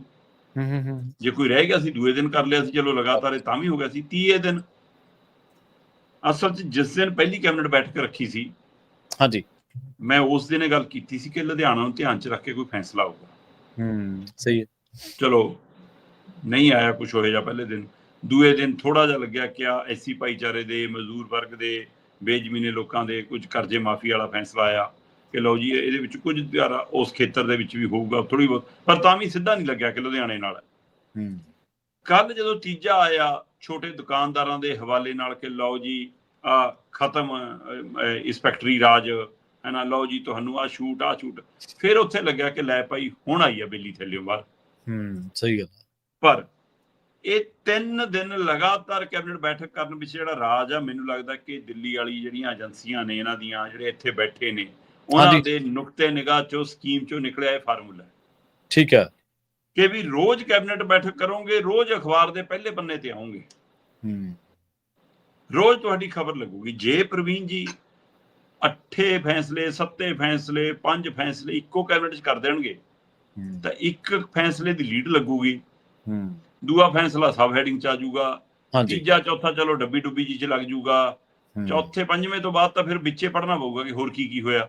ਹਾਂਜੀ ਬਿਲਕੁਲ। ਹੁਣ ਰੋਜ਼ ਇੱਕ ਫੈਸਲਾ ਕਰੋਗੇ ਤਾਂ ਇੱਕ ਫੈਸਲੇ ਦੀ ਲੀਡ ਲੱਗਦੀ ਆ, ਖਬਰ ਬਣਦੀ ਆ, ਦੂਏ ਦਿਨ ਦੂਈ ਬਣਦੀ ਆ। ਤੇ ਜੇ ਮੁੱਖ ਮੰਤਰੀ ਉਸ ਦਾ ਬਿਆਨ ਕਰਦੇ ਨੇ ਬਾਹਰ ਆ ਕੇ ਕੈਬਨਿਟ ਫੈਸਲਿਆਂ ਦਾ, ਫਿਰ ਉਹ ਮੁੱਖ ਖਬਰ ਜਾਂ ਸੈਕਿੰਡ ਮੁੱਖ ਖਬਰ ਬਣਦੀ ਆ, ਫਿਰ ਉਹ ਲੀਡ ਜਾਂ ਸੈਕਿੰਡ ਲੀਡ ਬਣਦੀ ਆ ਅਖਬਾਰ ਦੀ, ਫਿਰ ਉਹ ਮੁੱਖ ਸੁਰਖੀ ਲੱਗਦੀ ਆ। ਮਤਲਬ ਇੱਕ ਤਰੀਕਾ ਵੀ ਹੈ ਕਿ ਹਾਂ ਤੁਸੀਂ ਕਿਵੇਂ ਮੀਡੀਆ 'ਚ ਬਣੇ ਰਹਿਣਾ। ਖਬਰਾਂ 'ਚ ਵੀ ਚੈਨਲਾਂ ਨੂੰ ਪਹਿਲੀ ਖਬਰੇ ਦੇਣੀ ਪੈਣੀ ਆ ਤੇ ਲੋਕਾਂ 'ਚ ਵੀ ਜਾਂਦੀ ਆ ਫਿਰ ਗੱਲ। ਹੁਣ ਆਪਾਂ ਇੱਕ ਦਿਨ ਪਹਿਲਾਂ ਹੀ ਗੱਲ ਕਰਕੇ ਹਟੇ ਕਿ ਚੰਗਾ ਲੱਗਿਆ ਕਿ ਘੱਟੋ ਘੱਟ ਚਲੋ ਆ 4727 ਪਰਿਵਾਰਾਂ ਲਈ ਤਾਂ ਰਾਹਤ ਵਾਲੀ ਖਬਰ ਆ, 68 ਕਰੋੜ ਮਾਫ ਹੋਇਆ। ਪਰ ਮਜ਼ਦੂਰ ਸੰਗਠਨ ਸਾਹਮਣੇ ਆ ਗਏ, ਉਹ ਕਹਿੰਦੇ ਭਗਵੰਤ ਮਾਨ ਜੀ ਤੁਸੀਂ ਪਹਿਲਾਂ ਵਾਂਗ ਡਰਾਮੇ ਹੀ ਕਰਦੇ ਹੋ। ਠੀਕ ਹੈ ਕਿ ਗੋਗਲੋਂ ਜਦੋਂ ਮਿੱਟੀ ਕਿਉਂ ਝਾੜੀ ਜਾਂਦੇ ਹੋ, 6000 ਕਰੋੜ ਦਾ ਕਰਜ਼ਾ ਟੋਟਲ ਸਾਰਾ। ਬਿਲਕੁਲ ਜੀ, ਹੁਣ ਕਰਨਾ ਤਾਂ ਉਹ ਮਾਫ ਕਰੋ, 68 ਕਰੋੜ ਦਾ ਡਰਾਮਾ ਕਿਉਂ ਕਰ ਰਹੇ ਹੋ? ਇਹ ਚੋਂ 30 ਕਰੋੜ ਆ ਮੂਲਧਨ ਤਾਂ। ਤੇ ਸਵਾਲ ਇਹ ਕਰਜ਼ਾ ਮਾਫੀ ਦਾ ਨਹੀਂਗਾ, ਸਵਾਲ ਤਾਂ ਇਹ ਹੈ ਕਿ ਉਹਨਾਂ ਪਰਿਵਾਰਾਂ ਨੂੰ ਮੁੜ ਕੇ ਕਿਸੇ ਨੇ ਰੁਪਈਆ ਨਹੀਂ ਦੇਣਾ ਕਰਜ਼ਾ। ਜੇ ਤੁਸੀਂ ਕਹਿੰਦੇ ਹੋ ਨਾ ਕਿ ਮੈਨੂੰ ਜਾਣਕਾਰੀ ਮਿਲੀ ਕਿ ਇੱਕ ਪਰਿਵਾਰ 'ਚ ਮਾਂ ਪਿਓ ਨਹੀਂ ਰਹੇ, ਉਹਨਾਂ ਨੇ ਕਰਜ਼ਾ ਲਿਆ ਸੀ, ਅੱਗੇ ਜਵਾਕਾਂ ਕੋਲ ਤਾਂ ਰੋਟੀ ਦੇ ਲਾਲੇ ਨੇ, ਉਹ ਜਵਾਕ ਕੀ ਕਰਨਗੇ, ਇਕੱਲੇ ਬੱਚੇ ਨੇ ਘਰ 'ਚ, ਹਨਾ, ਤੇ ਫਿਰ ਕਰਜ਼ਾ ਤੁਸੀਂ ਮਾਫ ਕਰਤਾ, ਉਹਨਾਂ ਬੱਚਿਆਂ ਦਾ ਜੀਵਨ ਕਿੰਨੇ ਗੁਜ਼ਰ ਹੋਣਾ, ਉਹਦੇ ਲਈ ਕੀ ਸੋਚਿਆ? ਸਹੀ ਗੱਲ ਹੈ, ਬਿਲਕੁਲ। ਉਹਦੇ ਲਈ ਕੋਈ ਸੋ ਕਹਿੰਦੇ ਕਿ ਇਹ ਦਿਖਾਵੇ ਦੀ ਰਾਜਨੀਤੀ ਆ। ਮਜ਼ਦੂਰ ਸੰਗਠਨ ਕਹਿੰਦੇ ਕਿ ਏਦਾਂ ਨਹੀਂ ਹੋਇਆ। ਚਲੋ ਕੱਲ ਆ ਗਏ ਦੁਕਾਨਦਾਰ ਵਾਲੇ ਫੈਸਲੇ ਤੇ, ਕਹਿੰਦੇ ਜੀ ਅਸੀਂ ਬਹੁਤ ਵੱਡਾ ਕੰਮ ਕਰਤਾ, ਠੀਕ ਹੈ, ਇੰਸਪੈਕਟਰ ਰਾਜ ਖਤਮ ਕਰਤਾ ਕਿ ਹੁਣ ਜੇ ਕਿਸੇ ਵੀ ਦੁਕਾਨ ਤੇ ਇੰਸਪੈਕਟਰ ਨਹੀਂ ਚੜਿਆ ਕਰੂਗਾ, ਕੋਈ ਉਹਨਾਂ ਨੂੰ ਉਹ ਨਹੀਂ। ਮਤਲਬ ਅੱਗੇ ਇੰਸਪੈਕਟਰ ਜਾਂਦਾ ਸੀ ਤਾਂ ਫੂਡ ਇੰਸਪੈਕਟਰ ਜਾਂਦਾ ਸੀ ਤਾਂ ਫੂਡ ਚੈੱਕ ਚੁੱਕ ਕਰ ਲੈਂਦਾ ਸੀ ਕਿ ਵੀ ਵਧੀਆ ਹੈ, ਠੀਕ ਹੈ, ਡੇਟ ਐਕਸਪਾਇਰੀ ਤਾਂ ਨਹੀਂ ਆ ਰਹੀ, ਹੈ ਨਾ। ਹੁਣ ਅਗਲਾ ਜਾਊਗਾ ਹੀ ਨਹੀਂ, ਫਿਰ ਦੁਕਾਨਦਾਰ ਨੂੰ ਮੌਜਾਂ। ਹਾਂਜੀ ਸਹੀ ਹੈ, ਮਸਲਾ ਤਾਂ ਇਹੀ ਨਿਕਲਦਾ। ਅੱਗੇ ਕੋਈ ਕੰਡਾ ਕੁੰਡਾ ਚੈੱਕ ਕਰਨ, ਤੱਕੜੀ ਚੈੱਕ ਕਰਨ ਚਲਾ ਜਾਂਦਾ ਸੀ ਕਿ ਵੱਟਿਆਂ ਦੇ ਥੱਲੇ ਸਿੱਕਾ ਤਾਂ ਨਹੀਂ ਕੱਢ ਲਿਆ ਭਾਈ, ਵਜਨ ਤਾਂ ਨਹੀਂ ਘਟਾ ਲਿਆ, ਆਹ ਤਾਂ ਨਹੀਂ ਕਰ ਲਿਆ। ਚਲੋ ਹੁਣ ਤਾਂ ਇਲੈਕਟ੍ਰੋਨਿਕ ਕੰਡੇ ਕੁੰਡੇ ਆ ਗਏ, ਤਾਂ ਵੀ ਉਹ 'ਚ ਵੀ ਤਾਂ ਕੁੰਡੀ ਲੱਗਦੀ ਆ, ਉਹਨਾਂ ਕੰਡੇ ਲੱਗਦੀ ਹੈ, ਸਹੀ ਹੈ ਨਾ। ਜੇ ਉਹ ਚੈੱਕ ਹੀ ਨਹੀਂ ਕਰਨਾ ਕਿਸੇ ਨੇ, ਫਿਰ ਗਾਹਕਾਂ ਦੇ ਹੱਕ ਤੇ ਡਾਕਾ ਨਹੀਂ ਗਾ ਜੀ। ਸਹੀ ਗੱਲ, ਬਿਲਕੁਲ। ਉਹਨਾਂ ਦਾ ਕੀ ਕਸੂਰ ਹੈ ਜੀ ਜਿਹੜੇ ਉੱਥੋਂ ਦੁਕਾਨਾਂ ਤੋਂ ਸਮਾਨ ਲੈਂਦੇ ਨੇ? ਦੂਜੇ ਪਾਸੇ ਕਹਿੰਦੇ ਜੀ ਜੇ 19 ਤੱਕ ਤੁਸੀਂ ਬੰਦੇ ਰੱਖਦੇ ਹੋ ਆਪਣੀ ਦੁਕਾਨ ਤੇ ਤਾਂ ਤੁਹਾਨੂੰ ਸਰਕਾਰ ਕੋਲ ਰਜਿਸਟ੍ਰੇਸ਼ਨ ਕਰਾਉਣ ਦੀ ਲੋੜ ਨਹੀਂ। ਪ੍ਰਵੀਨ ਜੀ ਆਪਣੇ ਪਿੰਡਾਂ ਦੇ ਵਿੱਚ ਇੱਕ ਦੁਕਾਨ ਵਾਲਾ ਹੁੰਦਾ, ਇੱਕ ਉਹਦਾ ਮੁੰਡਾ, ਰਿਸ਼ਤੇਦਾਰ ਜਾਂ ਕੋਈ ਵੱਧ ਤੋਂ ਵੱਧ ਇੱਕ ਨੌਕਰ ਹੁੰਦਾ। ਹਾਂਜੀ, ਮਤਲਬ 2 ਜਣੇ ਦੁਕਾਨ ਚਲਾ ਰਹੇ ਨੇ ਪਿੰਡਾਂ 'ਚ। ਮਾੜੀ ਮੋਟੀ ਛੋਟੇ ਕਸਬੇ 'ਚ ਤਾਂ ਵੀ 2 ਜਾਂ 3 ਜਣੇ ਚਲਾ ਲੈਂਦੇ ਨੇ, ਹੈ ਨਾ। ਕੋਈ ਬਹੁਤੇ ਬੜਾ ਸ਼ਹਿਰ ਆ 5-7 ਜਣੇ ਚਲਾ ਲੈਂਦੇ ਨੇ। ਹੁਣ ਜਿਨ੍ਹਾਂ ਦੇ ਕਾਰੋਬਾਰ ਬਹੁਤ ਵੱਡੇ ਨੇ, ਜਿਨ੍ਹਾਂ ਦੀ ਦੁਕਾਨ ਹੀ ਪੂਰੀ ਫੈਕਟਰੀ ਆ, ਪੂਰਾ ਉਦਯੋਗ ਆ, ਸ਼ੋਰੂਮ ਹੈ, ਉੱਥੇ 8-10-15 ਬੰਦਿਆਂ ਦੀ ਲੋੜ ਪੈਂਦੀ ਹੋਣੀ। 19 ਬੰਦਿਆਂ ਤੱਕ ਜੇ ਤੁਸੀਂ ਕਹਿੰਦੇ ਹੋ ਤੁਹਾਨੂੰ ਕੋਈ ਜਾਣਕਾਰੀ ਦੇਣ ਦੀ ਲੋੜ ਨਹੀਂ, ਕੋਈ ਰਜਿਸਟ੍ਰੇਸ਼ਨ ਦੇਣ ਦੀ ਲੋੜ ਨਹੀਂ, ਉਹ ਲੇਬਰ ਲਾ ਲਾਗੂ ਹੈ ਜੀ। ਉਹ ਲੇਬਰ ਲਾ ਤਾਂ ਪਹਿਲਾਂ ਹੀ ਸ਼ੋਸ਼ਣ ਵਾਲਾ ਮਜ਼ਦੂਰਾਂ ਦਾ। ਸਹੀ। ਇੱਕ ਦਿਨ ਤਾਂ ਤੁਸੀਂ ਪਹਿਲੇ ਦਿਨ ਕਹਿ ਰਹੇ ਸੀ ਕਿ ਮੈਂ ਮਜ਼ਦੂਰਾਂ ਦੀ ਰਾਖੀ ਲਈ ਆਹ ਕਰਤਾ ਜੀ, ਮੈਂ ਉਹਨਾਂ ਦਾ ਕਰਜ਼ਾ ਮਾਫ ਕਰਤਾ। ਅੱਜ ਤੁਸੀਂ ਮਜ਼ਦੂਰਾਂ ਦਾ ਪੱਖ ਜਾਣਨਾ ਹੀ ਨਹੀਂ ਚਾਹਿਆ। ਮਤਲਬ ਜੇ 19 ਬੰਦਿਆਂ ਦੀ ਕੋਈ ਰਜਿਸਟ੍ਰੇਸ਼ਨ ਹੈ ਨਹੀਂ ਤਾਂ ਉਹਨਾਂ ਦੀ ਪੇ ਉਹਨੂੰ ਸਮੇਂ ਸਿਰ ਮਿਲਦੀ ਹੈ ਕਿ ਨਹੀਂ ਮਿਲਦੀ, ਛੁੱਟੀ ਮਿਲਦੀ ਹੈ ਕਿ ਨਹੀਂ ਮਿਲਦੀ, ਉਹਨਾਂ ਦੇ ਹੱਕ ਤੇ ਡਾਕਾ ਪੈ ਰਿਹਾ ਕਿ ਨਹੀਂ ਪੈ ਰਿਹਾ, ਉਹਨਾਂ ਨੂੰ ਓਵਰ ਟਾਈਮ ਸਹੀ ਮਿਲਦਾ ਕਿ ਨਹੀਂ ਮਿਲਦਾ, ਕਿੰਨੇ ਘੰਟੇ ਡਿਊਟੀ ਕਰ ਰਹੇ ਨੇ, ਕੀ ਸ਼ੋਸ਼ਣ ਹੋ ਰਿਹਾ ਨਹੀਂ ਹੋ ਰਿਹਾ, ਉਹਨਾਂ ਦੇ ਹੱਕ ਕਿੱਥੇ ਗਏ ਜੀ? ਸਹੀ ਹੈ। ਤੁਸੀਂ ਸਿਰਫ ਇਸ ਲਈ ਹੈ ਕਿ ਹਾਂ ਲੁਧਿਆਣੇ ਜਿਮਨੀ ਚੋਣਾਂ ਤੇ ਇਸ ਲਈ ਦੁਕਾਨਦਾਰ ਨੂੰ ਕੁਝ ਕਰੋ, ਪਰ ਇਹਦੇ ਵਿੱਚ ਇੱਕ ਨੁਕਤਾ ਲਿਆਂਦਾ ਕਿ ਜੀ 25 ਰੁਪਏ ਤੋਂ ਲੈ ਕੇ 100 ਰੁਪਏ ਜੁਰਮਾਨਾ ਸੀ ਪਹਿਲਾਂ ਦੁਕਾਨਦਾਰਾਂ ਨੂੰ, ਠੀਕ ਹੈ, ਹੁਣ ਇਹ ਜੁਰਮਾਨਾ 30,000 ਤੱਕ ਹੋ ਸਕਦਾ। ਉਹ ਅੱਛਾ, ਸਵਾਲ ਤਾਂ ਇਹ ਹੈ ਕਿ ਜੁਰਮਾਨਾ ਕਰੂਗਾ ਕੌਣ? ਪਰ ਸਾਰਾ ਕੁਝ ਦੁਕਾਨਦਾਰਾਂ ਦੇ ਪੱਖ ਚ ਕਰਕੇ ਜਦੋਂ ਆ 30,000 ਵਾਲਾ ਫਾਰਮੂਲਾ ਲੈਂਦਾ, ਹੋ ਸਕਦਾ ਇਸੇ ਗੱਲ ਤੇ ਦੁਕਾਨਦਾਰ ਥੋੜਾ ਝੜਕਣਾ ਹੋ ਜਾਣਗੇ ਤੇ। ਸਹੀ ਹੈ।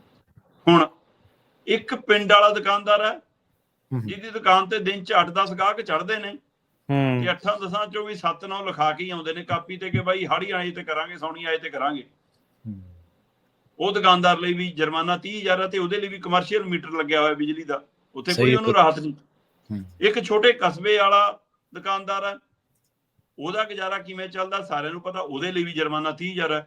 ਇੱਕ ਲੁਧਿਆਣੇ ਵਰਗੇ, ਪਟਿਆਲੇ ਵਰਗੇ, ਜਲੰਧਰ ਵਰਗੇ ਪੌਸ਼ ਏਰੀਆ ਦੇ ਵਿੱਚ ਬੜਾ ਮਾਲ ਖੋਲ ਕੇ ਬੈਠਾ ਪੂਰਾ, ਹੈ ਨਾ, ਉਹਦੇ ਲਈ ਵੀ 30,000 ਰੁਪਏ।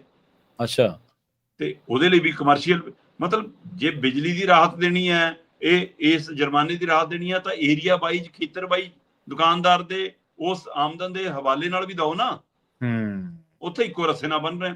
ਸੋ ਇਹਦਾ ਮਤਲਬ ਤੁਸੀਂ ਕਿਸੇ ਨੂੰ ਧਿਆਨ ਚ ਰੱਖ ਕੇ ਨਹੀਂ ਕਰ ਰਹੇ, ਸਿਰਫ ਆਪਣੀ ਖਬਰ ਬਣਾਉਣ ਲਈ, ਆਪਣੀ ਸੁਰਖੀ ਬਣਾਉਣ ਲਈ ਕੰਮ ਕਰ ਰਹੇ ਹੋ।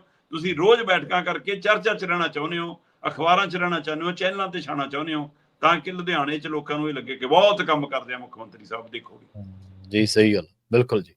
ਤੇ ਉਧਰ ਗੱਲ ਕਰੀਏ ਅੰਮ੍ਰਿਤਸਰ ਨਗਰੀ ਦੀ, ਕਹਿੰਦੇ ਇੱਥੇ ਹੁਣ ਇਹ ਨਗਰੀ ਨੋ ਵਾਰ ਜ਼ੋਨ ਬਣ ਸਕਦੀ ਹੈ ਜੀ। ਜੇ ਹੋ ਜਾਵੇ ਪ੍ਰਵੀਨ ਜੀ, ਚੰਗੀ ਗੱਲ ਹੈ।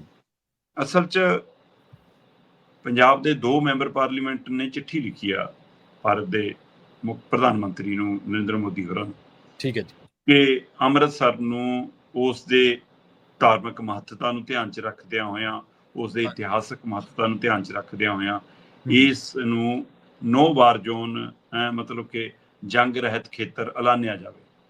ਠੀਕ ਹੈ ਪ੍ਰਵੀਨ ਜੀ, ਅੰਮ੍ਰਿਤਸਰ ਦੀ ਨਗਰੀ ਦਾ ਆਪਣਾ ਇੱਕ ਔਰਾ ਹੈ।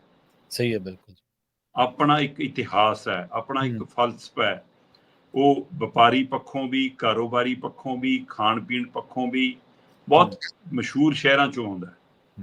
ਫਿਰ ਉੱਥੇ ਜਲਿਆਂਵਾਲਾ ਬਾਗ ਵੀ ਹੈ, ਉੱਥੇ ਅਟਾਰੀ ਬਾਗਾ ਬਾਰਡਰ ਵੀ ਹੈ, ਹੋਰ ਇਤਿਹਾਸਕ ਯਾਦਗਾਰਾਂ ਨੇ, ਇਤਿਹਾਸਕ ਇਮਾਰਤਾਂ ਨੇ, ਬਹੁਤ ਕੁਛ ਹੈ। ਉਹਦੇ ਨਾਲ ਨਾਲ ਉਹ ਧਾਰਮਿਕ ਮਹੱਤਤਾ ਪੱਖੋਂ ਵੱਖ-ਵੱਖ ਧਰਮਾਂ ਦੇ ਵੱਲ ਦੇਖੀਏ ਤਾਂ ਰਾਮ ਤੀਰਥ ਵੀ ਹੈ, ਵਾਲਮੀਕ ਜੀ ਦਾ ਬੜਾ ਪਵਿੱਤਰ ਸਥਾਨ ਹੈ। ਫਿਰ ਦੁਰਗਿਆਣਾ ਮੰਦਿਰ ਹੈ, ਪ੍ਰਸਿੱਧ ਹੈ ਨਾ, ਸ਼ਕਤੀਪੀਠ ਵਜੋਂ ਜਾਣਿਆ ਜਾਂਦਾ ਹੈ। ਸੋ ਇਸੇ ਤਰ੍ਹਾਂ ਉੱਥੇ ਦੁਨੀਆ ਭਰ ਦੇ ਵਿੱਚ ਅਕੀਦਤ ਦਾ ਸਥਾਨ ਸੱਚਖੰਡ ਸ੍ਰੀ ਦਰਬਾਰ ਸਾਹਿਬ ਹੈ। ਹਾਂਜੀ, ਬਿਲਕੁਲ, ਜਿੱਥੇ ਸਿੱਖ ਧਰਮ ਹੀ ਨਹੀਂ, ਸਮੁੱਚੀ ਮਾਨਵਤਾ ਨੂੰ ਪਿਆਰ ਕਰਨ ਵਾਲੇ, ਵੱਖ-ਵੱਖ ਭਾਸ਼ਾਵਾਂ ਵਾਲੇ, ਵੱਖ-ਵੱਖ ਬੋਲੀਆਂ ਵਾਲੇ, ਵੱਖ-ਵੱਖ ਖਿੱਤਿਆਂ ਵਾਲੇ, ਵੱਖ-ਵੱਖ ਧਰਮਾਂ ਵਾਲੇ ਵੱਡੀ ਗਿਣਤੀ 'ਚ ਸ਼ਰਧਾਲੂ ਦੁਨੀਆ ਭਰ ਚੋਂ ਆਉਂਦੇ ਨੇ। ਸੋ ਇਸ ਮੁਕੱਦਸ ਸਥਾਨ ਦੀ ਮਹੱਤਤਾ ਨੂੰ ਧਿਆਨ 'ਚ ਰੱਖਦਿਆਂ, ਇਸ ਨਗਰੀ ਦੀ ਮਹੱਤਤਾ ਨੂੰ ਧਿਆਨ 'ਚ ਰੱਖਦਿਆਂ ਇਹ ਮੰਗ ਕੀਤੀ ਗਈ ਕਿ ਜੀ ਇਹਨੂੰ 9 ਵਾਰ ਜ਼ੋਨ ਐਲਾਨਿਆ ਜਾਵੇ। ਉਹਦੇ ਪਿੱਛੇ ਵੀ ਕਾਰਨ ਹੈ, ਠੀਕ ਹੈ, ਕਿ ਆਹ 4 ਦਿਨ ਦੀ ਜੰਗ ਦੇ ਵਿੱਚ ਇੰਝ ਲੱਗਿਆ ਕਿ ਜਿਵੇਂ ਸਿਆਸੀ ਹਮਲੇ ਹੀ ਹੋ ਰਹੇ ਹੋਣ ਇਸ ਨਗਰੀ ਤੇ ਜਾਂ ਦਰਬਾਰ ਸਾਹਿਬ ਦੇ ਹਵਾਲੇ ਨਾਲ। ਮਤਲਬ ਪਹਿਲਾਂ ਫੌਜ ਕਹਿੰਦੀ ਜੀ ਇਹਨੂੰ ਟਾਰਗੇਟ ਕਰਕੇ ਪਾਕਿਸਤਾਨ ਵਾਲਿਆਂ ਨੇ ਮਿਜ਼ਾਈਲਾਂ ਦਾਗਤੀਆਂ, ਡਰੋਨ ਛੱਡਤੇ, ਹੈ ਨਾ। ਉਹਦਾ ਅਜੇ ਜਵਾਬ ਪਾਕਿਸਤਾਨ ਵਾਲੇ ਵੀ ਦੇ ਰਹੇ ਸੀ, SGPC ਵੀ ਜਾਣਨਾ ਚਾਹ ਰਹੀ ਸੀ। ਪਾਕਿਸਤਾਨ ਵਾਲੇ ਕਹਿ ਰਹੇ ਜੀ ਅਸੀਂ ਕਿਉਂ ਕਰਾਂਗੇ ਜੀ, ਸਾਡੇ ਤਾਂ ਆਪਣੇ ਨਨਕਾਣਾ ਸਾਹਿਬ ਤੋਂ ਲੈ ਕੇ ਇਤਿਹਾਸਕ ਗੁਰੂ ਘਰ ਨੇ, ਅਸੀਂ ਨਹੀਂ ਬਣਾ ਸਕਦੇ ਜੀ ਏਦਾਂ ਨਿਸ਼ਾਨਾ, ਸਾਨੂੰ ਭੰਡਿਆ ਜਾ ਰਿਹਾ। ਇੱਧਰ ਅਜੇ ਇਹ ਮਸਲਾ ਕਿਸੇ ਤਣ ਪੱਥਰ ਲੱਗਿਆ ਸੀ। SGPC ਇਹਦੇ ਬਾਰੇ ਪੁੱਛ ਰਹੀ ਸੀ ਕਿ ਪੁਖਤਾ ਜਾਣਕਾਰੀ ਦਿਓ ਜੀ, ਇਹ ਕਿਵੇਂ ਕਹਿ ਸਕਦੇ ਜੇ ਅੰਮ੍ਰਿਤਸਰ ਨੂੰ ਟਾਰਗੇਟ ਕਰਕੇ ਕੋਈ ਛੱਡਿਆ ਤਾਂ ਇਹ ਜ਼ਰੂਰੀ ਤਾਂ ਨਹੀਂ ਗਾ ਕਿ ਉਹ ਇਸ ਸਥਾਨ ਨੂੰ ਟਾਰਗੇਟ ਕਰਕੇ ਛੱਡਿਆ ਹੋਵੇ। ਜੇ ਛੱਡਿਆ ਤਾਂ ਉਹਦਾ ਕੀ ਆਧਾਰ ਹੈ। ਅਜੇ ਇਹਦਾ ਜਵਾਬ ਨਹੀਂ ਮਿਲ ਰਿਹਾ ਸੀ ਕਿ ਇੱਕ ਹੋਰ ਵੱਡੇ ਫੌਜੀ ਅਧਿਕਾਰੀ ਦਾ ਬਿਆਨ ਆ ਗਿਆ ਕਿ ਜੀ ਅਸੀਂ ਤਾਂ ਰੱਖਿਆ ਜੰਤਰ ਮਸ਼ੀਨਾਂ ਵੀ ਸਾਰੀਆਂ ਦਰਬਾਰ ਸਾਹਿਬ ਦੇ ਗਲਿਆਰੇ 'ਚ ਲਾਈਆਂ ਸੀ। ਠੀਕ ਹੈ, ਹਾਂਜੀ, ਬਿਲਕੁਲ। ਕਿਸੇ ਨੂੰ ਫਿਰ ਸਾਹਮਣੇ ਆਉਣਾ ਪਿਆ ਕਿ ਭਰਾਵਾ ਇੱਥੇ ਤਾਂ ਸੂਈ ਨਹੀਂ ਲਾਈ ਕੋਈ, ਇਹ ਝੂਠ ਕਿਉਂ। ਬੇਸ਼ੱਕ ਉਸ ਤੋਂ ਬਾਅਦ ਭਾਰਤੀ ਫੌਜ ਨੇ ਇਸ ਨੂੰ ਸਪਸ਼ਟ ਕੀਤਾ ਕਿ ਇਹ ਗਲਤ ਬਿਆਨੀ, ਅਜਿਹਾ ਕੁਝ ਨਹੀਂ ਸੀਗਾ, ਇੱਥੇ ਅਸੀਂ ਕੋਈ ਰੱਖਿਆ ਜੰਤਰ ਨਹੀਂ ਲਾਇਆ, ਰੱਖਿਆ ਮਸ਼ੀਨ ਨਹੀਂ ਲਾਈ। ਪਰ ਇੱਕ ਚਰਚਾ 'ਚ ਤਾਂ ਆ ਗਈ ਨਾ ਇਹ ਗੱਲ ਕਿ ਹਾਂ ਇਹਦਾ ਮਤਲਬ ਧਾਰਮਿਕ ਸਥਾਨ ਵੀ, ਜਦੋਂ ਕਿ ਜੰਗ ਦੇ ਵੀ ਕੁਝ ਨਿਯਮ ਹੁੰਦੇ ਨੇ, ਹਸਪਤਾਲ ਛੱਡਣੇ ਆ, ਸਕੂਲ ਛੱਡਣੇ ਆ, ਹੈ ਨਾ, ਜਾਂ ਰਿਹਾਇਸ਼ੀ ਖੇਤਰ ਤੋਂ ਦੂਰ ਰਹਿਣਾ, ਇਹ ਸਾਰੀਆਂ। ਪਰ ਇੱਥੇ ਸਾਰਾ ਕੁਛ ਟੁੱਟਦਾ, ਸਾਡੇ ਤਾਂ ਨਿਯਮ ਟੁੱਟਣ ਲਈ ਉਹ ਬਣੇ ਨੇ, ਜਿਵੇਂ ਕਾਨੂੰਨ ਟੁੱਟਣ ਲਈ ਉਹ ਬਣੇ ਨੇ। ਸੋ ਉਹਦੇ ਵਿੱਚੋਂ ਇਹ ਚਿੱਠੀਆਂ ਬਹੁਤ ਮਹੱਤਵ ਰੱਖਦੀਆਂ। ਜੀ ਗੁਰਜੀਤ ਔਜਲਾ ਅੰਮ੍ਰਿਤਸਰ ਤੋਂ ਮੈਂਬਰ ਪਾਰਲੀਮੈਂਟ ਨੇ, ਤੇ ਇਸੇ ਤਰ੍ਹਾਂ ਸੁਖਜਿੰਦਰ ਰੰਧਾਵਾ ਪਹਿਲਾਂ ਪੰਜਾਬ ਦੇ ਗ੍ਰਹਿ ਮੰਤਰੀ, ਉਪ ਮੁੱਖ ਮੰਤਰੀ ਰਹਿ ਚੁੱਕੇ ਨੇ ਤੇ ਅੱਜ ਕੱਲ੍ਹ ਮੈਂਬਰ ਪਾਰਲੀਮੈਂਟ ਨੇ। ਸੋ ਇਹਨਾਂ ਦੋਵਾਂ ਨੇ ਚਿੱਠੀ ਲਿਖ ਕੇ ਮੰਗ ਕੀਤੀ ਹੈ। ਇਹਨਾਂ ਦਿਨਾਂ 'ਚ ਚਿੱਠੀ ਲਿਖਣਾ, ਉਹ ਵੀ ਕਾਂਗਰਸੀ ਐਮਪੀਆਂ ਦੀ, ਹਾਂਜੀ, ਹੈ ਨਾ। ਇਹ ਹੋਰ ਵੀ ਇੱਕ ਨੁਕਤੇ ਤੋਂ ਬਚਣ ਦੀ ਲੋੜ ਹੈ ਕਿ ਕਿਤੇ ਇਹ ਤਾਂ ਨਹੀਂਗਾ ਕਿ ਰਾਹੁਲ ਗਾਂਧੀ ਦੀ ਸਟ੍ਰੈਟਜੀ ਦਾ ਹਿੱਸਾ ਹੋਵੇ। ਪਿਛਲੇ ਦਿਨੀ ਉਹ ਮਾਫੀ ਮੰਗਦੇ ਵੀ ਇਹਨਾਂ ਗੱਲਾਂ ਤੇ ਬੋਲਦੇ ਵੀ ਨਜ਼ਰ ਆਏ ਸੀ ਜਦੋਂ ਇੱਕ ਸਵਾਲ ਆਇਆ ਕਿ ਇੰਦਰਾ ਗਾਂਧੀ ਦੀਆਂ ਕੀਤੀਆਂ ਗਲਤੀਆਂ ਨੂੰ ਕਾਂਗਰਸ ਦਰੁਸਤ ਕਰਕੇ ਕਿਤੇ ਸਿੱਖੀ ਨੂੰ ਨੇੜੇ ਲਾਉਣ ਦੀ ਕਵਾਇਦ ਤਾਂ ਨਹੀਂ। ਉਹਨੂੰ ਪਤਾ ਹੈ ਕਿ ਸਿੱਖ ਭਾਈਚਾਰਾ ਹੁਣ ਬੀਜੇਪੀ ਨਾਲ ਵੀ ਪੂਰੀ ਤਰ੍ਹਾਂ ਨਹੀਂ ਹੈਗਾ, ਉਹਨਾਂ ਤੋਂ ਤਾਂ ਨਿਰਾਸ਼ਾ ਚੱਲ ਰਿਹਾ। ਤੇ ਇੱਧਰ ਸਾਡੇ ਨਾਲ ਤਾਂ 84 ਤੋਂ ਹੀ ਜੋ 36 ਦਾ ਅੰਕੜਾ ਬਣਿਆ, ਉਸ ਨੂੰ ਇਸ ਤਰ੍ਹਾਂ ਢਾਲਣ ਦੇ ਲਈ ਇਹ ਤਰੀਕਾ ਤਾਂ ਨਹੀਂ। ਕਿਤੇ ਕੁਝ ਕੋਸ਼ਿਸ਼ਾਂ ਉਧਰੋਂ ਵੀ ਹੋ ਰਹੀਆਂ, ਕਿਉਂਕਿ ਘੱਟ ਗਿਣਤੀ ਭਾਈਚਾਰੇ ਨੂੰ ਹਰ ਧਿਰ ਦਬਾ ਕੇ ਵੀ ਰੱਖਣਾ ਚਾਹੁੰਦੀ ਹੈ ਤੇ ਨਾਲ ਵੀ ਰੱਖਣਾ ਚਾਹੁੰਦੀ ਹੈ। ਸੋ ਉਸ ਪ੍ਰਕਿਰਿਆ ਚੋਂ ਵੀ ਕੁਝ ਧਿਰਾਂ ਇਹਨੂੰ ਬਚ ਰਹੀਆਂ ਨੇ। ਪਰ ਜੋ ਵੀ ਹੋਵੇ, ਇਹ ਮੰਗ ਬਹੁਤ ਵਾਜਬ ਹੈ ਜੀ। ਔਰ ਜੇ ਸੱਚਮੁੱਚ ਅਸੀਂ ਪਰਮਾਤਮਾ 'ਚ ਭਰੋਸਾ ਰੱਖਦੇ ਹਾਂ, ਫਿਰ ਤਾਂ ਉਹ ਕਣ ਕਣ 'ਚ ਵੱਸਦਾ। ਫਿਰ ਪੂਰੀ ਕਾਇਨਾਤ ਨੂੰ ਜੰਗ ਰਹਿਤ ਖੇਤਰ ਕਿਉਂ ਨਹੀਂ ਐਲਾਨਿਆ ਜਾ ਸਕਦਾ? ਕਿਉਂ ਨਹੀਂ ਅਸੀਂ ਜੰਗਾਂ ਤੋਂ ਦੂਰ ਰਹਿ ਸਕਦੇ? ਕਿਉਂ ਨਹੀਂ ਅਸੀਂ ਬੰਦੇ ਬਣ ਸਕਦੇ? ਕਿਉਂ ਨਹੀਂ ਅਸੀਂ ਸੱਚੇ ਇਨਸਾਨ? ਕੋਸ਼ਿਸ਼ ਤਾਂ ਇਹਦੀ ਹੋਣੀ ਚਾਹੀਦੀ ਆ। ਪਰ ਚਲੋ ਜੇ ਸ਼ੁਰੂਆਤ ਅੰਮ੍ਰਿਤਸਰ ਤੋਂ ਹੋ ਜਾਵੇ, ਚੰਗੀ ਗੱਲ ਹੈ ਜੀ। ਹਾਂਜੀ, ਬੇਸ਼ੱਕ ਕਾਂਗਰਸ ਦੀ ਪੋਲਿਟਿਕਸ ਦਾ ਹੀ ਹਿੱਸਾ ਹੋਵੇ, ਜਿਵੇਂ ਤੁਸੀਂ ਐਂਗਲਾਂ ਤੋਂ ਰਾਹੁਲ ਗਾਂਧੀ ਦਾ ਜ਼ਿਕਰ ਕੀਤਾ ਜਾਂ ਕਾਂਗਰਸ ਦੀ ਰਾਜਨੀਤੀ ਦਾ ਜ਼ਿਕਰ ਕੀਤਾ, ਪਰ ਫਿਰ ਵੀ ਇਹ ਤਾਂ ਸਾਡੇ ਸੁਹਿਰਦ ਜਿਹੜੇ ਲੀਡਰ ਨੇ, ਉਹਨਾਂ ਨੂੰ ਬਹੁਤ ਪਹਿਲਾਂ ਇਹ ਕੋਸ਼ਿਸ਼ ਕਰ ਲੈਣੀ ਚਾਹੀਦੀ ਸੀ, ਕਿਉਂਕਿ ਜੰਗ ਕਿਹੜਾ ਇੱਕ ਹੋਈ ਹੈ, 1971 ਦੀ ਹੋਈ ਹੈ, ਉਸ ਤੋਂ ਪਹਿਲਾਂ 65 ਦੀ। ਮੈਂ ਕਹਿੰਦਾ ਇਸ ਚਿੱਠੀਆਂ ਤੋਂ ਬਾਅਦ ਤੁਰੰਤ ਪੰਜਾਬ ਦੀ ਹਰ ਪਾਰਟੀ ਦੀ ਲੀਡਰਸ਼ਿਪ ਸਾਹਮਣੇ ਆਉਂਦੀ, ਹਰ ਪਾਰਟੀ ਦਾ ਪ੍ਰਧਾਨ ਸਾਹਮਣੇ ਆਉਂਦਾ ਕਿ ਹਾਂਜੀ ਅਸੀਂ ਇਸ ਮੰਗ ਦੇ ਨਾਲ ਖੜੇ ਹਾਂ। ਸਹੀ ਹੈ, ਬਿਲਕੁਲ। ਅਗਲੀ ਗੱਲ ਕਰੀਏ ਉਹਨਾਂ ਲੋਕਾਂ ਦੇ ਬਾਰੇ ਜਿਹੜੇ ਕਿਸੇ ਨਾ ਕਿਸੇ ਤਰੀਕੇ ਨਾਲ ਕੰਟੈਂਟ ਬਣਾਉਂਦੇ ਨੇ, YouTube ਦੇ ਉੱਤੇ ਕੰਮ ਕਰਦੇ ਨੇ, ਚਾਹੇ ਵਲੌਗ ਬਣਾਉਂਦੇ ਨੇ, ਚਾਹੇ ਖਬਰਾਂ ਦੇ ਉੱਤੇ ਟਿੱਪਣੀਆਂ ਦਿੰਦੇ ਨੇ, ਕਿਸੇ ਵੀ ਰੂਪ ਦੇ ਵਿੱਚ ਉਹਨਾਂ ਨੂੰ ਯੂਟਿਊਬਰ ਦੇ ਨਾਂ ਦੇ ਨਾਲ ਸੱਦਿਆ ਜਾਂਦਾ। ਜਿਸ ਤਰੀਕੇ ਦੇ ਨਾਲ ਗ੍ਰਿਫਤਾਰੀਆਂ ਕੀਤੀਆਂ ਜਾ ਰਹੀਆਂ ਨੇ ਜਾਂ ਸੋਸ਼ਲ ਮੀਡੀਆ ਤੇ ਚਰਚਾ ਚੱਲ ਰਹੀ ਹੈ ਹਰ ਯੂਟਿਊਬਰ ਦੇ ਬਾਰੇ, ਕਿ ਇਸ ਤਰ੍ਹਾਂ ਦਾ ਹਰ ਯੂਟਿਊਬਰ ਹੀ ਪਾਕਿਸਤਾਨ ਦਾ ਜਸੂਸ ਹੈ? ਨਹੀਂ, ਉਹਦੇ ਨਾਲੋਂ ਵੀ ਜ਼ਿਆਦਾ ਗੱਲ ਇਹ ਹੈ ਕਿ ਜਦੋਂ ਇੱਕ ਨਵਾਂ ਯੂਟਿਊਬਰ ਹੋਰ ਫੜਿਆ, ਰੋਪੜ ਨਾਲ ਖੇਤਰ ਨਾਲ ਸੰਬੰਧਿਤ ਹੈ ਮੁੰਡਾ ਜਸਵੀਰ ਸਿੰਘ, ਹਾਂਜੀ, ਤੇ ਉਸ ਤੋਂ ਬਾਅਦ ਕਿਹਾ ਗਿਆ ਕਿ 3 ਵਾਰ ਪਾਕਿਸਤਾਨ ਗਿਆ ਸੀ। ਜੇ ਪਾਕਿਸਤਾਨ ਜਾਣਾ ਹੀ ਜਸੂਸ ਹੋਣ ਦਾ ਕ੍ਰਾਈਟੇਰੀਆ ਤਾਂ ਫਿਰ ਲਗਭਗ ਸਾਰਾ ਪੰਜਾਬ ਨੂੜ ਲਓ ਤੁਸੀਂ। ਸਹੀ ਗੱਲ ਹੈ, ਬਿਲਕੁਲ। ਫਿਰ ਤਾਂ ਸ਼ਰਧਾਲੂ ਵਜੋਂ ਇੱਥੇ ਬਜ਼ੁਰਗ ਮਾਤਾਵਾਂ, ਭੈਣਾਂ, ਬੀਬੀਆਂ ਕਿੰਨੇ ਹੀ ਜਾਂਦੇ ਨੇ, ਹਰ ਸਾਲ ਜਾਂਦੇ ਨੇ, ਹੈ ਨਾ। ਤੇ ਉਹ ਤੋਂ ਬਾਅਦ ਫਿਰ ਲੇਖਕ, ਕਵੀ, ਕਲਾਕਾਰ, ਇਹਨਾਂ ਦਾ ਆਉਣ ਜਾਣ ਖਾਸਾ ਰਹਿੰਦਾ। ਹਾਂਜੀ, ਹੈ। ਉਹ ਤੋਂ ਬਾਅਦ ਹੋਰ ਵੱਖੋ ਵੱਖ ਕਾਰੋਬਾਰੀ ਲੋਕ, ਕੁਝ ਕਿਸੇ ਤਰ੍ਹਾਂ ਦੇ ਲੋਕ, ਉਹਨਾਂ ਦਾ ਆਉਣ ਜਾਣ ਬਹੁਤ ਹੈ। ਰਿਸ਼ਤੇਦਾਰੀਆਂ ਦੇ ਹਵਾਲੇ ਨਾਲ ਆਉਣ ਜਾਣ ਬਹੁਤ ਹੈ। ਸੋ ਆਪਣੇ ਪੁਰਾਣੇ ਪਿਛੋਕੜ ਨੂੰ, ਆਪਣੇ ਪਿਛਲੇ ਪਿੰਡਾਂ ਨੂੰ ਦੇਖਣ ਦੀ ਝਾਕ, ਹੈ ਨਾ। ਉੱਥੇ ਵੱਸਦੇ, ਉੱਥੇ ਦੇ ਪਿੰਡਾਂ ਦੇ ਲੋਕਾਂ ਨਾਲ ਰਾਬਤਾ। ਫਿਰ ਤਾਂ ਜਿਹੜੇ ਹੁਣ ਕੋਈ ਵੀ ਗਏ ਨੇ, ਪਿਛਲੇ ਦਿਨੀ ਪੰਜਾਬੀ ਵਫਦ ਗਿਆ, ਜਿਹੜਾ ਮਤਲਬ ਲੇਖਕਾਂ ਦਾ, ਕਵੀਆਂ ਦਾ, ਹੈ ਨਾ, ਕਲਮਕਾਰਾਂ ਦਾ, ਉਹ ਆਪੋ ਆਪਣੇ ਜੱਦੀ ਪੁਸਤੀ ਪਿੰਡਾਂ 'ਚ ਜਾ ਕੇ ਉੱਥੇ ਲੋਕਾਂ ਨਾਲ ਫੋਟੋਆਂ ਨੇ। ਹੁਣ ਕਹਿ ਦਿਓ ਜੀ ਕਿ ਇਹ ਵੀ ਜਸੂਸਾਂ ਨਾਲ ਫੋਟੋਆਂ ਨੇ, ਇਹ ਵੀ ISA, ਮਤਲਬ ਇਹ ਤਾਂ ਫਿਰ ਕੁਝ ਵੀ ਸੰਭਵ ਹੈ ਜੀ। ਪਰ ਜਿੱਥੋਂ ਤੱਕ ਇਹ ਸਵਾਲ ਹੈਗਾ ਕਿ ਜੇ ਕੋਈ ਜਸੂਸੀ ਕਰਦਾ ਹੈ ਤੇ ਉਹਦੇ ਫੜਨ ਦਾ ਕ੍ਰਾਈਟੇਰੀਆ ਕੀ ਹੈ, ਲੋਕਾਂ ਨੂੰ ਪਤਾ ਤਾਂ ਹੋਵੇ। ਜਾਂ ਤੁਸੀਂ ਜਿਹੜਾ ਪਾਕਿਸਤਾਨ ਜਾਣ ਲੱਗਦਾ ਉਹਦਾ ਕੋਈ ਤੁਸੀਂ ਉਹਨੂੰ ਕੋਈ ਮਾਨਸਿਕ ਤੌਰ ਤੇ ਸਮਝਾ ਬੁਝਾ ਕੇ ਭੇਜਦੇ ਹੋ, ਕੋਈ ਨੁਕਤੇ ਨਿਗਾਹ ਤੋਂ ਦੱਸ ਕੇ ਭੇਜਦੇ ਹੋ। ਹੁਣ ਉੱਥੇ ਉਹਨੂੰ ਕੀ ਪਤਾ ਜੀ, ਕਿਹਾ ਤਾਂ ਇਹ ਜਾਂਦਾ। ਆਮ ਆਪਣੇ ਨਾ, ਜਿਵੇਂ ਦਿੱਲੀ ਜਾਣ ਲੱਗਿਆ ਬਹੁਤ ਖੌਫ ਹੁੰਦਾ ਸੀ ਕਿਸੇ ਸਮੇਂ ਪਿੰਡਾਂ ਚੋਂ, ਕਿ ਲੈ ਦਿੱਲੀ ਲੁੱਟ ਲੈਂਦੀ ਆ, ਜੇਬ ਕੱਟ ਲੈਂਦੀ ਆ, ਜੇਬ ਕਤਰੇ ਨੇ, ਉੱਥੇ ਬੰਦੇ ਵੇਚ ਦਿੰਦੇ ਨੇ ਆਏ। ਉਸੇ ਤਰ੍ਹਾਂ ਪਾਕਿਸਤਾਨ ਬਾਰੇ ਇੱਕ ਆਮ ਧਾਰਨਾ ਹੈ ਕਿ ਪਾਕਿਸਤਾਨ 'ਚ ਜਦੋਂ ਲੋਕ ਜਾਂਦੇ ਨੇ ਤਾਂ ਉੱਥੇ ਕਹਿੰਦੇ ਵੀ ਰਿਕਸ਼ੇ ਵਾਲਾ ਕੀ, ਤਾਂਗੇ ਵਾਲਾ ਕੀ, ਰੇਹੜੀ ਵਾਲਾ ਕੀ, ਫੜੀ ਵਾਲਾ ਕੀ, ਬੱਸ ਵਾਲਾ ਕੀ, ਹੈ ਨਾ, ਕਿਤੇ ਦੁਕਾਨਦਾਰ ਕੀ, ਸਾਰੇ ਜੀ IS ਦੇ ਏਜੰਟ ਹੁੰਦੇ ਨੇ, ਕਿਸੇ ਨਾਲ ਗੱਲ ਨਹੀਂ ਕਰਨੀ ਜੀ। ਇਹ ਬਣੀ ਆ ਧਾਰਨਾ। ਹੁਣ ਜਿਹੜਾ ਯੂਟਿਊਬਰ ਹੈ, ਜਿਹਦਾ ਕੰਮ ਹੀ ਗੱਲ ਕਰਨਾ ਹੈ, ਉਹ ਤਾਂ ਫਿਰ ਸਭ ਨਾਲ ਗੱਲਾਂ ਵੀ ਕਰੂਗਾ। ਸਹੀ ਹੈ। ਉਹਦੇ ਵਿੱਚੋਂ ਕੋਈ IS ਏਜੰਟ ਨਿਕਲਿਆ। ਹੁਣ ਆਧਾਰ ਕੀ ਹੈ ਕਿ 3 ਵਾਰ ਜਸਵੀਰ ਸਿੰਘ ਗਿਆ ਜੀ, ਕਹਿੰਦੇ ਉੱਥੇ, ਠੀਕ ਹੈ ਜੀ, ਤੇ ਜੀ ਇਹਦੇ ਫੋਨ 'ਚ 150 ਬੰਦਿਆਂ ਦੇ ਨੰਬਰ ਨੇ ਪਾਕਿਸਤਾਨ ਦੇ। ਹੁਣ ਇੱਥੇ ਚੜ੍ਹਦੇ ਲਹਿੰਦੇ ਪੰਜਾਬ ਵਾਲਿਆਂ ਕੋਲ ਕਿੰਨਿਆਂ ਦੇ ਨੰਬਰ ਹੋਣਗੇ ਭਾਈ? ਜੇ ਇਹੀ ਆਧਾਰ ਹੈ, ਫਿਰ ਤਾਂ ਇਹ ਧੱਕੇਸ਼ਾਹੀ ਹੈ। ਜੇ ਸੱਚਮੁੱਚ ਕੋਈ ਬੰਦਾ ਦੇਸ਼ ਦੀ ਕੋਈ ਮਤਲਬ ਕਿ ਗਲਤ ਜਾਣਕਾਰੀ ਜਾਂ ਕੋਈ ਗੰਭੀਰ ਜਾਣਕਾਰੀ ਜਾਂ ਕੋਈ ਪੁਖਤਾ ਜਾਣਕਾਰੀ ਦੇ ਰਿਹਾ, ਫਿਰ ਉਸ ਪੱਧਰ ਦੀ ਜਸੂਸੀ ਕਰ ਰਿਹਾ, ਫਿਰ ਉਹਦੇ ਤੇ ਕਾਰਵਾਈ ਹੋਣੀ ਚਾਹੀਦੀ ਹੈ। ਹਾਂ, ਇੱਕ ਨੁਕਤਾ ਇਹ ਬਚਣ ਵਾਲੀ ਦੀ ਲੋੜ ਹੈ ਕਿ ਕੀ ਅਜਿਹੇ ਬੰਦੇ, ਉਹ ਮਤਲਬ ਪਹਿਲਾਂ ਜੋਤੀ ਦਾ ਖਾਸਾ ਰੌਲਾ ਪਿਆ, ਇਹਦਾ ਵੀ ਕਹਿੰਦੇ ਜੀ ਉਹਦੇ ਨਾਲ ਫੋਟੋ ਸੀ ਜੀ, ਇਸ ਲਈ ਇਹ ਰਡਾਰ ਤੇ ਆ ਗਿਆ। ਮਤਲਬ ਜੋਤੀ ਤਾਂ ਬੀਜੇਪੀ ਦੇ ਭਗਵੇ ਰੰਗ ਚ ਰੰਗ ਕੇ ਪੂਰਾ ਕੁਛ ਕਰ ਰਹੀ ਸੀ, ਹੈ ਨਾ। ਫਿਰ ਉਹ ਕਿਵੇਂ ਇਸ ਪ੍ਰਕਿਰਿਆ ਦਾ ਹਿੱਸਾ ਬਣੀ, ਇਹ ਵੀ ਸਵਾਲ ਖੜਾ ਹੈ। ਤੇ ਦੂਸਰੇ ਪਾਸੇ ਇਹ ਕਿਹੜਾ ਪੈਮਾਨਾ ਹੈ ਜਿਹੜਾ ਤੁਹਾਨੂੰ ਇਸ ਤਰ੍ਹਾਂ ਦੱਸ ਦਿੰਦਾ ਕਿ ਹਾਂ ਜੀ ਆਹ ਬੰਦੇ ਜਸੂਸ ਨੇ। ਪਰ ਇਹਦੇ ਨਾਲੋਂ ਵੀ ਵੱਡਾ ਪਹਿਲੂ ਜਿਹੜਾ ਸਮਝਣ ਵਾਲਾ ਇਹ ਸਾਰੀ ਪ੍ਰਕਿਰਿਆ ਦੇ ਵਿੱਚ, ਪ੍ਰਵੀਨ ਜੀ, ਜੀ, ਉਹ ਖਾਸ ਕਰਕੇ ਇਹ ਹੈ ਕਿ ਜੇਕਰ ਆਪਾਂ ਯੂਟਿਊਬਰਾਂ ਦੇ ਹਵਾਲੇ ਨਾਲ ਜਾਂ ਇਹਨਾਂ ਬੰਦਿਆਂ ਦੇ ਹਵਾਲੇ ਨਾਲ ਗੱਲ ਕਰੀਏ ਤਾਂ ਫਿਰ ਤੁਸੀਂ ਇਹਨਾਂ ਨੂੰ ਕੀ ਜਾਣ ਤੋਂ ਕੱਲ ਤੋਂ ਰੋਕਣ ਦਾ ਫੈਸਲਾ ਕਰ ਲਿਆ ਕਿ ਹੁਣ ਅੱਜ ਤੋਂ ਬਾਅਦ ਇਹ ਅਸੀਂ ਜਾਣ ਨਹੀਂ ਦੇਣੇ, ਜਾਂ ਉੱਥੇ ਜਾਣ ਦਾ ਮਤਲਬ ਇਹ ਹੁਣ ਇਹ ਸਾਰਾ ਕੁਝ ਹੋ ਗਿਆ। ਇਹ ਕਿੰਨੇ ਨੁਕਤੇ ਸਾਡੇ ਮੂਹਰੇ ਖੜੇ ਨੇ ਜਿਨ੍ਹਾਂ ਦੇ ਉੱਤੇ ਕਦੇ ਵੀ ਸਰਕਾਰ ਇਸ ਪੱਧਰ ਤੇ ਗੱਲ ਨਹੀਂ ਕਰਦੀ। ਔਰ ਮੈਨੂੰ ਲੱਗਦਾ ਕਿ ਕਿਤੇ ਨਾ ਕਿਤੇ ਜਿਹੜੇ ਇਸ ਤਰ੍ਹਾਂ ਦੇ ਲੋਕ ਨੇ ਜਿਹੜੇ ਪਾਕਿਸਤਾਨ ਦੇ ਰਾਬਤੇ 'ਚ ਨੇ, ਤੇ ਇੱਥੇ ਤਾਂ ਆਪਣੇ ਪਿੰਡਾਂ ਦੇ ਵਿੱਚ ਆਮ ਖਿੱਚ ਹੈ, ਖਾਸ ਕਰਕੇ ਜਿਨ੍ਹਾਂ ਦਾ 47 ਨਾਲ ਵੱਢ ਟੁੱਕ ਨਾਲ, ਉਸ ਵੰਡ ਨਾਲ ਵੀ ਕੋਈ ਰਾਬਤਾ ਨਹੀਂ, ਉਹਨਾਂ ਦੀ ਵੀ ਇੱਕ ਅਟਰੈਕਸ਼ਨ ਚੜ੍ਹਦੇ ਲਹਿੰਦੇ ਪੰਜਾਬ ਪ੍ਰਤੀ ਹੈ ਕਿ ਉਸ ਪੰਜਾਬ ਨੂੰ ਦੇਖਣਾ। ਤੇ ਜੇ ਏਦਾਂ ਹੀ ਤੁਸੀਂ ਇਸੇ ਨੂੰ ਉਦਾਹਰ ਮੰਨਦੇ ਹੋ ਜਸੂਸੀ ਦਾ, ਫਿਰ ਤਾਂ ਮਤਲਬ ਕਿ ਕੋਈ ਵੀ ਬੰਦਾ ਕੋਈ ਨਾ ਕੋਈ ਮਤਲਬ ਕਿਸੇ ਨਾ ਕਿਸੇ ਤਰ੍ਹਾਂ ਘਿਰ ਸਕਦਾ ਹੈ। ਪਰ ਕਿਤੇ ਨਾ ਕਿਤੇ ਸਰਕਾਰਾਂ ਨੂੰ ਇਹਦੇ ਉੱਤੇ ਮੰਥਨ ਦੀ ਲੋੜ ਹੈ, ਔਰ ਲੋਕਾਂ ਨੂੰ ਸੁਚੇਤ ਕਰਨ ਦੀ ਲੋੜ ਹੈ, ਔਰ ਕਿਤੇ ਨਾ ਕਿਤੇ ਇਸ ਨੁਕਤੇ ਤੇ ਵੀ ਕੰਮ ਕਰਨ ਦੀ ਲੋੜ ਹੈ ਕਿ ਕੀ ਇਹ ਲੋਕ ਇੰਨੀ ਪਹੁੰਚ ਅਪਰੋਚ ਰੱਖਦੇ ਨੇ ਕਿ ਭਾਰਤ ਦੀ ਕੋਈ ਬਹੁਤ ਗੰਭੀਰ ਜਾਣਕਾਰੀ ਲੀਕ ਕਰ ਦੇਣ। ਇਹ ਕਿੱਥੋਂ ਤੱਕ ਪਹੁੰਚ ਰੱਖਦੇ ਨੇ। ਯੂਟਿਊਬਰ ਇੱਕ ਜਿਹੜਾ ਆਮ ਕੈਮਰਾ ਚੱਕ ਕੇ, ਮੋਬਾਈਲ ਚੱਕ ਕੇ ਵੀਡੀਓ ਬਣਾਉਂਦਾ ਹੈ, ਜਿਹੜਾ ਸੜਕ ਤੇ ਮਿਲ ਗਿਆ ਉਹਦੇ ਨਾਲ ਗੱਲ ਕਰ ਲੈਂਦਾ ਹੈ, ਕਿ ਉਹ ਇੰਨਾ ਸਰਕਾਰ ਦੀਆਂ ਗੁਪਤ ਰਿਪੋਰਟਾਂ, ਗੁਪਤ ਤਸਵੀਰਾਂ, ਗੁਪਤ ਮੀਟਿੰਗਾਂ ਉਹਦੀ ਜਾਣਕਾਰੀ ਦੇਣ ਦੇ ਸਮਰੱਥ ਹੋ ਜਾਂਦਾ। ਇੰਨੀ ਸਮਰੱਥਾ ਹੈ ਇਹਨਾਂ 'ਚ? ਸਵਾਲ ਤਾਂ ਇਹ ਵੀ ਹੈ ਜੀ, ਬਿਲਕੁਲ। ਤੇ ਜੇ ਤੁਸੀਂ ਕਹਿੰਦੇ ਹੋ ਕਿ ਨਹੀਂ ਜੀ ਆਹ ਬਿਲਡਿੰਗ ਦੀ ਬਾਹਰੋਂ ਫੋਟੋ ਭੇਜੀ ਸੀ, ਆਹ ਗੇਟ ਦੀ ਫੋਟੋ ਭੇਜੀ ਸੀ, ਆਹ ਟਰੱਕ ਜਾਂਦੇ ਫੌਜੀਆਂ ਦੀ ਫੋਟੋ ਭੇਜੀ ਸੀ, ਬਈ ਇਹ ਸਾਰਾ ਕੁਝ ਤਾਂ ਅੱਜ ਕੱਲ ਆਨਲਾਈਨ ਗੂਗਲ ਤੇ ਪਿਆ, ਸਾਰਾ ਕੁਝ ਗੂਗਲ ਬਾਬਾ ਹੀ ਸਾਰਾ ਕੁਝ ਦੱਸ ਦਿੰਦਾ।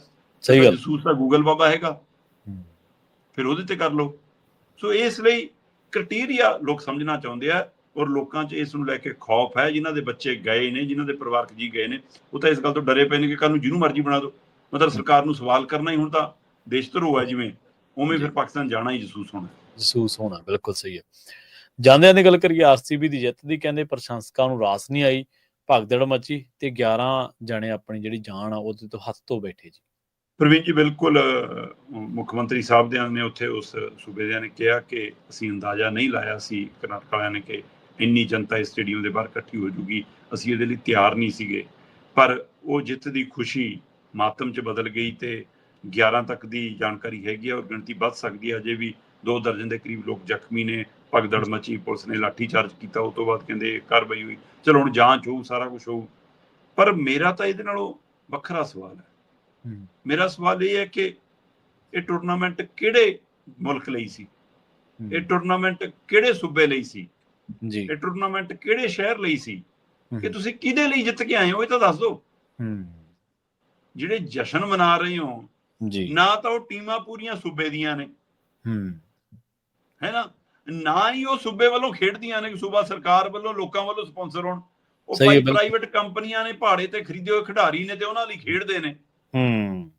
ਠੀਕ ਹੈ, ਤੁਸੀਂ ਐਂਟਰਟੇਨਮੈਂਟ ਲੈਣਾ, ਉਹਦੀ ਖੇਡ ਤੋਂ ਲਓ, ਅਸੀਂ ਨਹੀਂ ਕਹਿੰਦੇ। ਸਹੀ ਗੱਲ।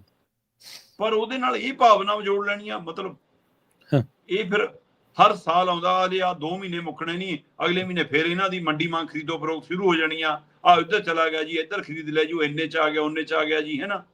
ਤੇ ਫਿਰ ਸਾਲ ਨੂੰ ਫੇਰ ਆ ਜਾਣਾ। ਕਿਹੜਾ ਕੁੰਭ ਦਾ ਮੇਲਾ 12 ਸਾਲ ਬਾਅਦ ਆਉਣਾ? ਮਤਲਬ ਇਹ ਜੇ ਜਸ਼ਨ ਮਨਾ ਕੇ ਕਰਨਾ ਕੀ ਚਾਹੁੰਦੇ ਹੁੰਦੇ ਹੋ, ਤੁਸੀਂ ਕੀ ਦਿਖਾਉਣਾ ਚਾਹੁੰਦੇ ਹੋ? ਸੋ ਇਸ ਲਈ ਇਹ ਜੇ ਪ੍ਰੋਗਰਾਮਾਂ ਨੂੰ ਪਹਿਲਾਂ ਹੀ ਟਾਲ ਲੈਣਾ ਚਾਹੀਦਾ। ਇਹ ਤੁਸੀਂ ਮੁਲਕ ਲਈ ਜਾਂ ਸੂਬੇ ਲਈ ਜਿੱਤ ਕੇ ਨਹੀਂ ਆਏ ਸੀ। ਜਿਹੜੀ ਖੁਸ਼ੀ, ਜਿਹੜਾ ਚਾਅ ਮੇਲਾ ਦਾ ਕੋਹਲੀ ਨੂੰ ਹੋਊਗਾ, ਉਹ ਹੁਣ ਸਾਰਾ ਮੱਠਾ ਪੈ ਗਿਆ ਹੋਊਗਾ, ਉਹਦਾ ਵੀ ਤੇ ਉਹਦੀ ਟੀਮ ਦਾ ਵੀ ਤੇ ਉਹਦੇ ਸਮਰਥਕਾਂ ਦਾ। ਹਾਂਜੀ, ਦੇਖੋ ਬੰਦਾ ਤਾਂ ਇੱਕ ਕਿਸੇ ਬਿਨਾਂ ਕਾਰਨ ਤੋਂ ਜਾਣ ਤੋਂ ਹੱਥੋਂ ਬੈਠੇ, ਉਹ ਮਾੜੀ ਗੱਲ ਹੈ। ਤਾਂ ਫਿਰ 11 ਲੋਕਾਂ ਦੇ ਮਰਨ ਦਾ ਸਵਾਲ ਹੈ। ਸ਼ਰਮਾ ਜੀ, ਜਦੋਂ ਕੋਈ ਇਸ ਤਰ੍ਹਾਂ ਦੀ ਕੋਈ ਲੋਕਾਂ ਦੀ ਲੁੱਟ ਦੀ ਗੱਲ ਕਰਦਾ ਨਾ, ਤਾਂ ਲੋਕਾਂ ਨੂੰ ਲੱਗਦਾ ਵੀ ਸ਼ਾਇਦ ਅਸੀਂ ਕਾਮਰੇਡ ਆ। ਲੋਕ ਕਹਿੰਦੇ ਕਿ ਇਹ ਤਾਂ ਕਾਮਰੇਡ ਆ, ਪਰ ਅਸਲ ਦੇ ਵਿੱਚ ਇਹਨਾਂ ਕਾਰਪੋਰੇਟ ਦੇ ਦੁਆਰਾ ਸਿਰਜੇ ਹੋਏ ਮਾਹੌਲ ਨਾਲ ਸਾਡਾ ਲਾਗਾ ਦੇਗਾ ਕੀ ਹੈ? ਕਰੋੜਾਂ ਦੇ ਵਿੱਚ ਖਿਡਾਰੀ ਖਰੀਦੇ ਨੇ, ਕਰੋੜਾਂ ਦੇ ਵਿੱਚ ਅਸੀਂ ਅੱਜ ਤੱਕ ਸਮਝੇ ਹੀ ਨਹੀਂ ਬਾਜ਼ਾਰ ਨੂੰ। ਹਾਂਜੀ, ਬਿਲਕੁਲ। ਇਹ ਬਾਜ਼ਾਰ ਸਾਡੇ ਅੰਦਰ ਘਰ ਕੀਤਾ। ਕਦੋਂ ਅਸੀਂ ਜਨਮ ਦਿਨਾਂ ਦੇ ਕੇਕ ਕੱਟਦੇ ਸੀ, ਇਹ ਆਪਣਾ ਕਿਹੜਾ ਸੱਭਿਆਚਾਰ ਸੀ। ਹੁਣ ਹਰ ਮੂਵਮੈਂਟ ਜੀ ਘਰ 'ਚ ਕੋਈ ਨਵੀਂ ਛੋਟੀ ਚੀਜ਼ ਆਵੇ, ਬੜੀ ਚੀਜ਼ ਆਵੇ, ਕਿਸੇ ਦਾ ਜਨਮ ਦਿਨ ਆਵੇ, ਕਿਸੇ ਦੀ ਸਾਲਗਿਰਾ ਆਵੇ, ਕੇਕ ਲਿਆਓ ਜੀ। ਇਹ ਬਾਜ਼ਾਰ ਤੁਹਾਡੇ ਘਰੇ ਵੜਿਆ ਹੈ। ਇਹ ਇੱਕ ਸਹੀ ਗੱਲ। ਉਦਾਹਰਨ ਹੈ ਉਹਦੀ। ਇਸ ਹੂੰ ਤਰ੍ਹਾਂ ਟੈਲੀਵਿਜ਼ਨ ਦੀ ਹਰ ਚੀਜ਼ ਮਸ਼ਹੂਰੀ ਤੁਹਾਡੇ ਘਰੇ ਬਾਜ਼ਾਰ ਵੜਿਆ ਹੈ। ਹੂੰ ਇਹ ਬਿਲਕੁਲ ਤੁਸੀਂ ਦਰੁਸਤ ਫਰਮਾਇਆ ਕਿ ਇਹ ਕਾਰਪੋਰੇਟ ਜਗਤ ਦਾ ਫੈਲਾਇਆ ਹੋਇਆ ਜਾਲ ਆ, ਜਿਸ 'ਚ ਅਸੀਂ ਹੁਣ ਫਸੇ ਹੋਏ ਆ, ਨਾ ਬਾਹਰ ਨਿਕਲ ਪਾ ਰਹੇ ਹਾਂ ਤੇ ਨਾ ਹਾਂਜੀ ਕੁਝ ਨਿਕਲ ਪਾ ਰਹੇ ਹਾਂ। ਤੁਸੀਂ ਦੇਖੋ ਟਿਕਟਾਂ ਲੈਣੀਆਂ ਉਹ ਆਮ ਬੰਦੇ ਨੇ, ਸਟ੍ਰੀਮਿੰਗ ਦੇਖਣੀ ਉਹ ਆਮ ਬੰਦੇ ਨੇ, ਹੋਰ ਕੋਈ ਪ੍ਰੋਡਕਟ ਜਿਨ੍ਹਾਂ ਦੀ ਐਡ ਚੱਲਦੀ ਆ ਉਹ ਖਰੀਦਣੇ ਆਮ ਬੰਦੇ ਨੇ। ਕਾਰਪੋਰੇਟ ਨੂੰ ਤਾਂ ਮੁਨਾਫਾ ਹੀ ਮੁਨਾਫਾ, ਉਹ ਤਾਂ ਕਰੋੜਾਂ, ਕੋਈ ਕਈ 100 ਕਰੋੜ ਲਾ ਕੇ ਕਈ ਹਜ਼ਾਰ ਕਰੋੜ ਕਮਾਉਂਦੇ ਨੇ। ਉਹਨਾਂ ਦੀ ਜਿੱਤ ਹੀ ਜਿੱਤ ਆ, ਇਹ ਤਾਂ ਹਾਰ ਤਾਂ ਆਪਾਂ ਨੂੰ ਲੱਗਦਾ ਫਲਾਂ ਹਾਰ ਗਿਆ, ਫਲਾਂ ਹਾਰ ਗਿਆ। ਪ੍ਰਵੀਨ ਜੀ, ਉਹ ਆਪਾਂ ਇਹ ਇਮੋਸ਼ਨ ਜੋੜੀ ਬੈਠੇ ਆ। ਇਹ ਕਾਰਪੋਰੇਟ ਜਗਤ ਦੀ ਚਾਲ ਨਹੀਂ ਤਾਂ ਹੋਰ ਕੀ ਆ। ਅੱਗੇ ਹਰ ਚੀਜ਼ ਦੀ ਮੁਰੰਮਤ ਹੁੰਦੀ ਸੀ ਆਪਣੇ ਘਰਾਂ 'ਚ, ਹਾਂਜੀ ਹੈ ਨਾ। ਜੇ ਮੰਜਾ ਟੁੱਟ ਗਿਆ ਬਾਹੀ ਪਵਾ ਲਓ, ਹੈ ਨਾ, ਸਹੀ। ਮੇਜ਼ ਟੁੱਟ ਗਿਆ ਉਹਨੂੰ ਕਿੱਲਾਂ ਟਿਕਾ ਲਓ, ਹੈ ਨਾ, ਮਧਾਣੀ ਖਰਾਬ ਹੋ ਗਈ ਉਹਨੂੰ ਠੀਕ ਕਰਾ ਲਓ, ਹੈ ਨਾ। ਹਰ ਚੀਜ਼ ਮੁਰੰਮਤ ਸੀ, ਠੀਕ ਹੈ ਨਾ। ਤੇ ਉਹ ਫਿਰ ਤੁਹਾਡੇ ਜ਼ਿੰਦਗੀ ਦਾ ਹਿੱਸਾ ਬਣ ਜਾਂਦਾ। ਫਿਰ ਤੁਸੀਂ ਰਿਸ਼ਤਿਆਂ 'ਚ ਵੀ ਟੁੱਟ ਭੱਜ ਦੀ ਮੁਰੰਮਤ ਕਰ ਲੈਂਦੇ ਹੋ। ਪਰ ਹੁਣ ਬਾਜ਼ਾਰ ਨੇ ਤੈਅ ਕਰਤਾ ਕਿ ਇਹ ਤਾਂ ਜੀ ਅਗਲੇ ਸਾਲ ਨਵਾਂ ਫੋਨ ਆਊਗਾ ਜੀ, ਨਵਾਂ ਵਰਜਨ ਲੈਣਾ ਪਊਗਾ ਜੀ, ਹੈ ਨਾ। ਤੁਸੀਂ ਐਕਸਚੇਂਜ ਕਰ ਲਓ, ਐਕਸਚੇਂਜ ਆਫਰ ਹੈ ਜੀ, ਜਾਂ ਯੂਜ਼ ਐਂਡ ਥਰੂ ਵਾਲੀਆਂ ਚੀਜ਼ਾਂ ਨੇ ਜੀ, ਵਰਤੋ ਤੇ ਸਿੱਟ ਦਿਓ। ਫਿਰ ਅਸੀਂ ਰਿਸ਼ਤਿਆਂ ਨੂੰ ਵੀ ਬਰਤਨ ਤੇ ਸਿੱਟਣ ਲੱਗ ਪਏ, ਰਿਸ਼ਤਿਆਂ ਨੂੰ ਵੀ ਅਸੀਂ ਐਕਸਚੇਂਜ ਕਰਨ ਲੱਗ ਪਏ। ਉਹ ਸਾਡੀ ਜ਼ਿੰਦਗੀ ਦਾ ਹਿੱਸਾ। ਇਹ ਸਾਰਾ ਕਾਰਪੋਰੇਟ ਜਗਤ ਦੀ ਕਮਾਈ ਦਾ ਹਿੱਸਾ ਹੈ ਜੀ ਬਿਲਕੁਲ। ਸ਼ਰਮਾ ਜੀ, ਇਹਨਾਂ ਖਾਸ ਖਬਰਾਂ ਤੇ ਖਾਸ ਜਾਣਕਾਰੀਆਂ ਦੇ ਲਈ ਤੁਹਾਡਾ ਬਹੁਤ ਬਹੁਤ ਧੰਨਵਾਦ ਜੀ। ਬਹੁਤ ਸ਼ੁਕਰੀਆ। ਪ੍ਰੋਗਰਾਮ ਖਬਰ ਤੇ ਨਜ਼ਰ ਨੂੰ ਆਪਾਂ ਇੱਥੇ ਹੀ ਸਮਾਪਤ ਕਰਾਂਗੇ। ਤੁਹਾਡਾ ਸਾਰਿਆਂ ਦਾ ਵੀ ਬਹੁਤ ਧੰਨਵਾਦ। ਸਤਿ ਸ਼੍ਰੀ ਅਕਾਲ। ਜੁੜੇ ਰਹੋ ਪੰਜਾਬੀ ਰੇਡੀਓ USA।